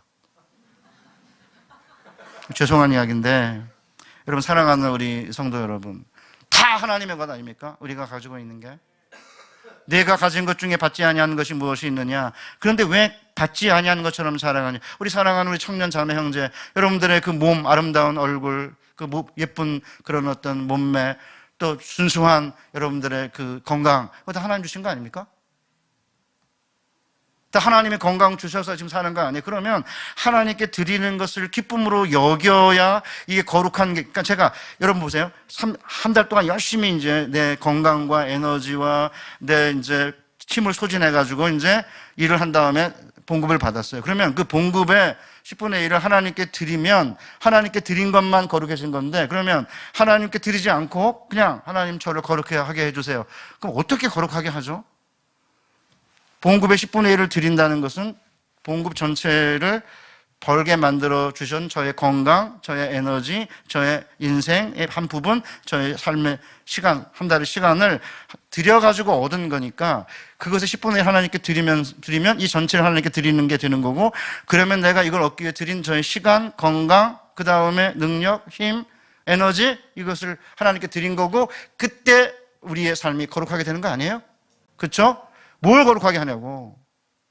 주일날 하나님께 시간을 내서 예배를 드리면서 하나님께 드려야지 시간이 거룩해지는 것인데, 이제 오랜 동안 한국교회에 이제 스마트한 그런 지도자들이 주일만 거룩한 게 아니라 주중도 거룩하다, 6일이. 그래가지고 주중의 주일화. 그걸 강조했어요. 그런데 지나고 나니까 무슨 일이 생겼냐? 주일도 일반 6일과 똑같고, 6일이 주일화 되는 게 아니라 평일의 주일화가 아니라 주일의 평일화. 평일도 평일, 주일도 평일. 이래가지고 이제 젊은 지성인 그리스도인들이 말로는 굉장히 고상해요. 왜 주일만 거룩하냐? 그 다음에 평일도 거룩하지. 이렇게 말하는데, 평일날도 평일, 주일도 평일. 그 다음, 뭐 기도를 꼭 그렇게 중원번 해야 되냐? 그러면서 아무것도 안 해요. 차라리 중원본 하면 중원본 하지 말고 제대로 해라 이러는 건데, 중원본 하지 말라고 그러니까 아예 중원본도 안 하고 기도도 안 해요. 그 다음에 하나님께 이렇게 뭐 헌금하는 건 자발적으로 기쁜 마음으로 하는 거지 억지로 하면 안 된다. 그러면 오케이. 그렇게 잘 알면 억지로 하지 않으면 되는 거 아니에요? 근데 왜 자발적으로도 안 하고 억지로도 안 하고 뭘 어떻게 하자는 건지 단지 알 수가 없는 거예요. 그러니까 이게 굉장히 교묘하게 유튜버에서 이렇게, 저는 유튜브 안 해요. 왜냐하면 인물이 안 돼가지고 유튜브를 할 수가 없는 거예요. 근데 인물도 안 되는 인간들이 막 나와가지고 막 유튜버에다 대고는 난리시는데, 여러분 율법 시대니까 이미 지났다. 그런 얘기는 굉장히 피상적인 얘기죠. 다 하나님의 것인데, 내가 가진 것이 다 하나님의 것인데 하나님이 내게 주셔서 감사함과 기쁨으로 원래 하나님께 속한 것이니까 내가 드리고, 아니 하나님께 속한 게 아니라고 하더라도 내가 하나님께 기쁨으로 드리겠습니다 라고 하는 삶이 거룩한 삶이라고 지금 이야기하고 있는 거예요. 그런 면에서 저희 이제 사회 녀석이 이제 갑자기 이제 어떤 지장에 들어가서 봉급을 받기 시작을 했어요. 올해 초에, 작년 초에. 그래서 이제 고민이 생겼죠. 목사 사위인데 얘가 11조를 어떻게 할까? 제 고민이죠. 그런데 이제 첫 달 3월 딱 말에 전화가 걸려왔습니다. 아버님, 저 칭찬해 주세요. 뭔데? 봉급이 나오는데 꽤 많습니다. 그래서 제가 11조를 내야 될지 안 내야 될지 조금 고민이 생겼는데, 방에 들어가서 기도하다가 아예 자동 이체로 하기로 했습니다. 너무 고맙다고 그랬어요. 자동 이체로 하면 내 거는 생각이 안 될 테니까 자동 이체 하라고. 제가 등록금을 못 내고 휴학하고 마대 공장을 다닐 때인데 얼마 받았는지 기억이 안 나요. 받아가지고 뭐 한 줄 아십니까? 성경책 하나 사고요. 어머니가 손이 이렇게 맨날 부어 있으니까 고무장갑 하나 사고, 그 다음에 11조를 한 거예요. 어떤 사람들이 보면, 야, 하나님도 얄궂지. 그저 떼먹을 게 없어가지고 학교 못 다니는 애, 마대 공장 다녀가지고 번 돈을 10분의 1을 가져가나? 그런 생각 하실지도 모르겠는데, 저는 그런 마음으로 한 게 아닙니다. 그냥 목사님들이 해야 된다고 그러니까 그냥 한 거예요. 그러면 그렇게 안 하면 어떻게 살죠? 뭘 하자는 거죠? 이 세상 사람들이 볼 때는, 그럼 쟤네들은 뭐냐 도대체? 그럼 뭘 바치냐? 공산주의자들 보면은 김일성과 김정일과 뭐 김정은 걔네들을 위해서 총폭탄이 되자, 뭐 결사옹위하자, 진짜 쌩 난리예요. 막 눈에 막 광기가 막 우리면서 막 눈물을 흘리면서 박수치고 진짜 난리를 치고 있어. 보고 있으면 미쳤구나 쟤네들, 그런 느낌이 들잖아요. 예수당은 뭐 하는 거예요? 그러니까 저는 경제적으로 어려우면 물론 고민할 수 있다고 생각해요. 또 믿음의 분량대로 하는 거지, 제가 여기서 강요하거나 강제하는 게 아닙니다. 단지 성경이 말하는 거룩함의 이상이 뭔지를 제가 이야기하고 있는 거고요. 자, 그러면 이제 보세요. 만약 어떤 사람이 11조를 내려고 했는데 무르고 싶은 마음이 생긴 거예요. 그러면 5분의 1을 더하면 돼요. 그럼 여러분들이 현찰로 생활하는 우리에게는, 아니 예를 들어 뭐 한 30만 원 11조를 냈는데 그 무르고 싶으니까 20%를 더 보태가지고 그럼 얼마예요? 그러면 뭐 36만 원을 내라는 거예요? 그게 아니죠. 옛날에는 현찰로 낸 게 아니라 예를 들어서 이제 뭐 이렇게 뭐 소나 양을 10분의 1을 드리려고 했는데 보니까 이 시종자로 굉장히 좋은 이제 양이고 소인데 이거는 내가 좀 물러야겠다 그러면 물을 수 있다 이거예요. 뭘로? 그 소나 양의 값에 20% 더 붙여가지고. 왜냐하면 그때는 현찰이 아니라 현물이기 때문에 무르고 싶은 마음이 드는 거예요. 나중에 보면 집이나 밭이나 이런 것도 하나님께 드리겠다고 했다가 무르게 되면은 그 집과 밭의 값에 20%를 물면 물을 수 있었어요. 그러니까 이제 성경은 우리가 생각하는 것처럼 아니면 유튜브나 이런 데서 자유주의자들이 이야기하는 것처럼 그렇게 한번 결정하면 절대 바꿀 수 없는 게 아닙니다. 그런데 바꿀 수 없는 게 있어요. 그게 뭐냐면 어디 갔어요? 28절 요거 하면 이제 끝나요. 보세요. 어떤 사람이 자기 소유 중에서 오직 여호와께 온전히 바친 모든 것은 사람이든지 가축이든지 기업의 밭이든지 팔지도 못하고 무르지도 못하나니 바친 것은 다 여호와께 지극히 거룩함이며 온전히 바쳐진 그 사람은 다시 무르지 못하나니 반드시 죽일지니라. 이게 굉장히 어려운 본문인데 제가 쉽게 설명할게요. 자기 소유 중에서 아까 본 대로 밭이든 가축이든 아니면 집이든 사람이든지 간에 이렇게 바치려고 서원했다가 만약에 무르고 싶으면은 값에다가 그 정한 값에다가 20%를 이렇게 더하면 무를 수가 있는 거예요. 그런데 자기 소유 중에서 온전히 하나님께 바치면, 이게 온전히 바치다는 단어가 중요한 건데, 온전히 바치면 그 가축을 바치든 기업의 밭을 바치든 팔지 못하고 무르지 못해요. 바친 것은 여호와께 지극히 거룩함이며, 이게 뭐냐면 거룩함은 성소고요, 지성소를 뭐라고 불러요? 지극히 거룩한 곳이 지성소잖아요. 이게 거룩 중에 거룩들의 거룩이 지성소거든요. 여기에 그 표현이에요. 그러니까 하나님께 구별하여 드리면 거룩한 건데 그 정도가 아니고 온전히 바친 것은 지극히 거룩한 거고, 이 지극히 거룩한 건 물으면 안 돼. 물을 수 없고요. 다른 것과 대체가 안 돼요. 그러면 방법은 뭐냐? 죽이는 것밖에 방법이 없는 거예요. 그러니까 여러분들이 여호수아서를 보면 여호수아 6장에 여리고를 바치거든요. 여리고를 온전히 바쳐요. 왜? 가나안 땅을 정복하는 첫 예물이기 때문에 온전히 바치도록 돼 있어요. 그러면 절대 거기 살려놓으면 안 돼요. 남자, 여자하고 가축이고 다 죽여야 되고요. 은금과 동철은 여호와의 곳간에 드려야 되는 거예요. 그런데 아간이 하나님께 온전히 드려진 건데 이거를 손을 대면 얘는 죽임을 당하는 거예요.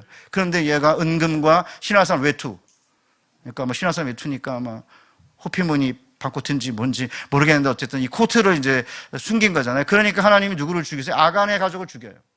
그러니까 온전히 바친 것은 물을 수가 없는 거죠. 그러니까 이제 하나님께 온전히 바친 건데 인간이 사용할 수 있으니까, 인간이 사용하게 되면 죽게 되니까 아예 인간이 사용 못하게 아예 죽여버리거나 아니면 온전히 이렇게 때로는 태워서 불태워서 없애는 거예요. 사랑하는 우리 충남 은혜교회 성도 여러분, 하나님께 봉헌한 다음에는 무슨 일이 있어도 세속적인 용도로 쓰일 수 없게끔 하나님께 바친 것, 이거는 지극히 거룩한 것이기 때문에 방법이 없는 거예요. 달리. 그러니까 예수님이 자신을 아버지에게 온전히 바친 거예요. 그러니까 이제 예수님이 이 땅에 오셔가지고 우리의 죄를 속하기 위해서 대속제물로 자신을 드리신 거예요. 제가 오늘 새벽에 설명했지만 구약의 제사장들은 동물을 제물로 바치지만 예수님은 자신의 몸을 제물로 바쳤잖아요. 그럼 예수님이 피할 수 없어요. 왜냐하면 자신을 온전히 하나님께 드렸기 때문에 다른 사람으로 대체하거나 물을 수가 없는 거예요. 그러니까 어떻게 하는 거죠? 방법은 자신이 죽어 하나님께 온전한 제물로 바쳐지는 것 외에는 방법이 없는 거죠. 그래서 성경 기자는 온전히 자신을 바친 예수님을 거룩한 자, 지극히 거룩한 자라고 부르는 거고, 우리가 예배에 모여가지고 우리가 왜 예수님을 거룩한 자라고 부르면서 찬양하죠? 우리를 위해 죽음 외에는 빠져나갈 방법이 없는 그 길을 가셨던 것이거든요. 그렇다면 여러분, 뭐가 느껴지세요? 하나님의 거룩한 종이라고 사도행전 4장 27절과 30절에 나중에 가서 읽어보세요. 그러니까 성경이 레위기 27장이 이야기하는 거룩한 삶의 이상이 누구예요? 예수님이에요. 그러면 여러분과 저를 아까 이제 우리 찬양 부르면서 우리 사실은 별 볼 일 없죠. 제가 아까 얘기했잖아요. 처음에 봤을 땐 키도 작고 별로였는데 별 볼 일 없죠. 제가 뭐 대단한 존재도 아니고. 그런데 우리를 하나님이 하나하나 불러서 우리에게 주신 이상이 뭐예요? 거룩한 삶을 살아라. 그러시면서 우리에게 그 지극히 거룩한 자로 살라고 그렇게 강요하는 건 아니에요. 왜냐하면 그렇게 살아가는 사람들은 그리 많지 않아요.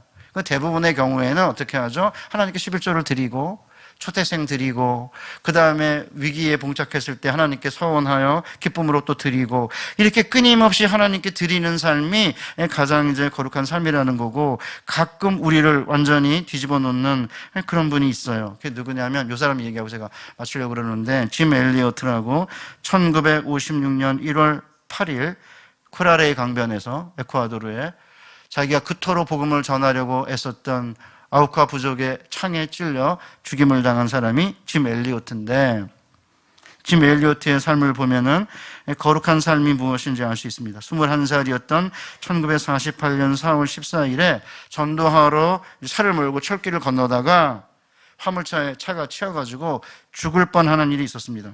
그리고 나서 레위기 17장 10절을 이렇게 묵상하면서 일기를 써요. 한번 보세요. 무슨 피든지 먹는 자는 그를 백성 중에서 끊으리니, 이 본문을 놓고 이렇게 묵상하고 있습니다. 내가 만일 내 생명의 피를 아껴 제물로 붓지 않는다면 하나님의 진노가 나를 막을 것이다. 아버지여, 제 생명을 취하소서. 주님의 뜻이라면 제 피를 취하소서. 제 생명은 제 것이 아니기에 아끼지 않겠습니다. 주님 가지소서, 다 가지소서. 피는 주님의 제단 앞에 흐를 때만 가치가 있는 것입니다. 우리 한국교회는 한동안 피째 먹지 말라는 걸 가지고 순대를 먹어도 되냐 안 되냐, 선짓국을 먹어도 되느냐 안 되느냐 가지고 논란을 벌였는데요. 좀 피상적이에요. 그렇죠? 그 얘기가 아니고, 저는 짐 엘리어트의 이야기를 딱 듣고 있으면 29살의 나이에 이제 9개월밖에 안 된 딸을 남기고 아우카 부족과는 접촉을 하고 있었어요.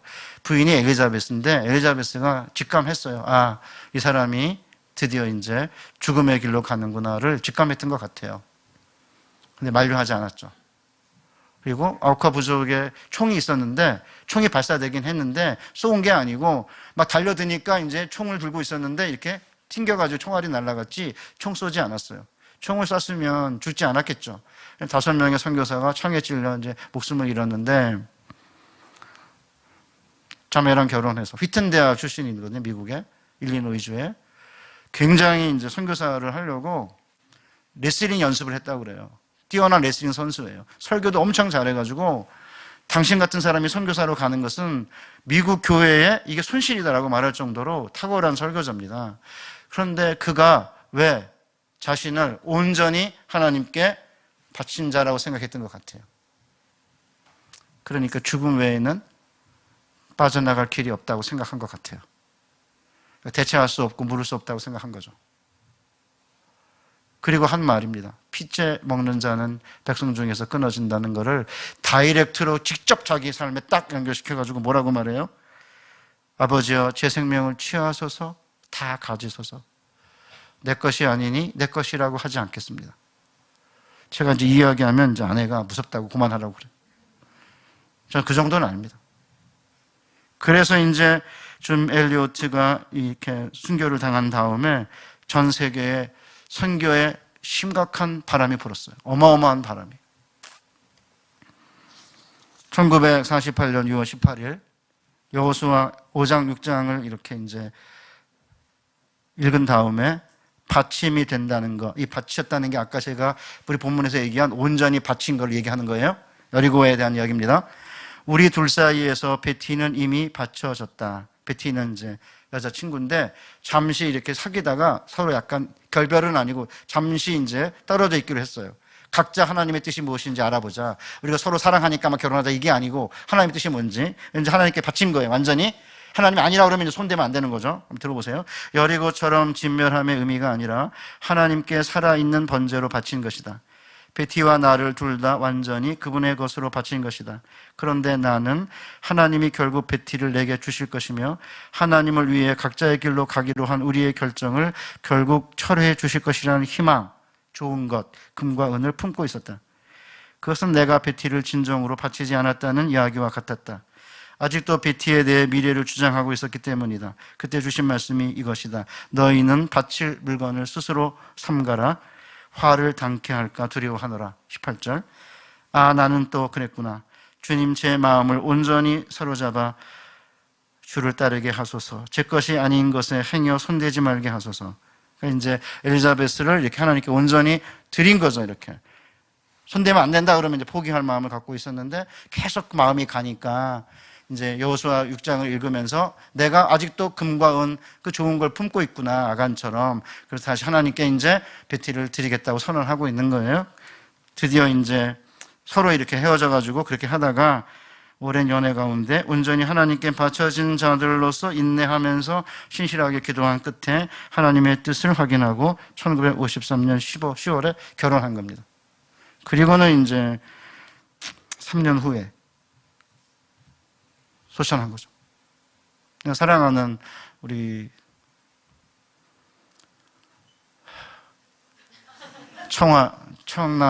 나 정말 청라 은혜교회 우리 청년 자매 형제, 우리 성도 여러분 뭐가 느껴지세요? 여기서 유치하게 11조가 율법시대의 것이니까 끝났다, 폐지됐다, 이런 이야기 하실 겁니까? 저 이런 이야기 하기 정말 쉽지 않아요. 그래가지고 제가 수영덕교회에 가서 지난 8월에 이설교 했습니다. 금요일 천회 때. 그런데 굉장히 이게 오늘처럼 웃기지 않고 했습니다. 아주 심각하게. 오늘은 제가 이제 이 교회는 부드럽게 해야 될 것 같아가지고 이제 부드럽게 청년들도 앞에 앉아있고 그러니까 이제 한 건데 아내가 걱정했습니다. 여보 너무 세다 이렇게 했는데 끝나고 나서 청년들이 여러 반응을 보였다고 제게 반응을 보내주었습니다. 그러니까 제가 이야기하고 싶은 건 이거예요. 아니 11조를 하나님 위해서 합니까? 하나님이 달래세요? 뭐 하시려고? 아니 교회에서 목사님과 장로님들이 11조 받아서 뭐 할 건데요? 자기 위해서 하는 거 아닙니까?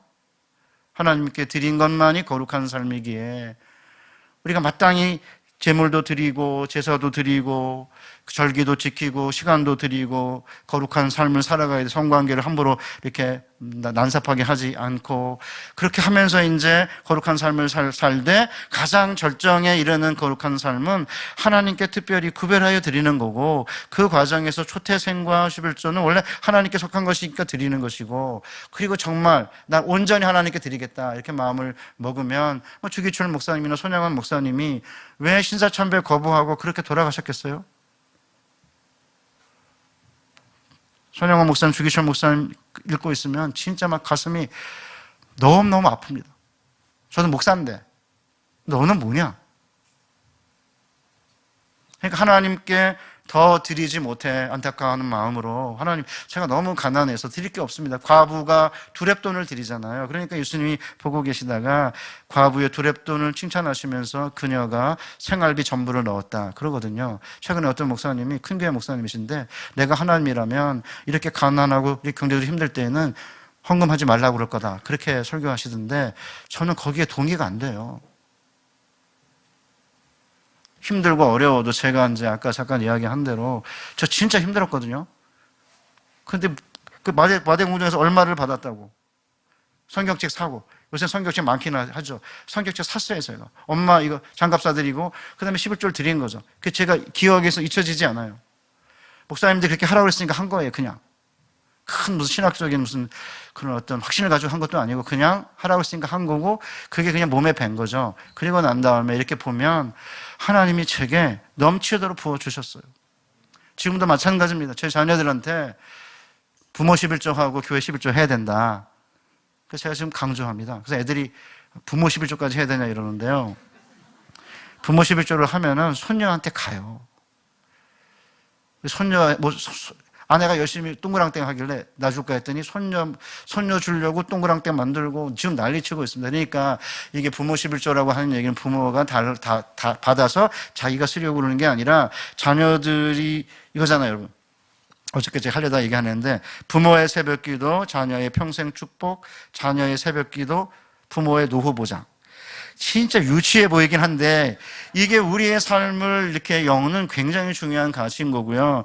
제가 저희 자녀들에게 11조 받아서 무슨 뭐 배불리 먹으려고 하겠습니까? 그게 아닙니다. 아이들이 하나님을 경외하고 부모를 경외하는 삶을 살 때 뭐라고 돼 있어요? 십계명의 5계명, 내 부모를 공경하라. 그리하면 내 하나님 여호와께서 내게 준 땅에서 내 생명이 길리라. 30, 40대, 50대 장년들이 부모에게 부모를 공경하는 모습을 보이면 밑에 있는 자녀들이 그걸 보고 배우면서 30대, 40대가 60대, 70대가 되었을 때는 그 자녀들이 부모를 공경하게 되니까 하나님이 주신 땅을 부모 세대에서 자녀 세대로 기업으로 이어가면서 그 자녀 세대가 하나님을 경외하고 부모님을 경외하게 되면, 그러니까 이제 부모를 공경하니까 어떻게 돼요? 생명이 길어지는 거죠.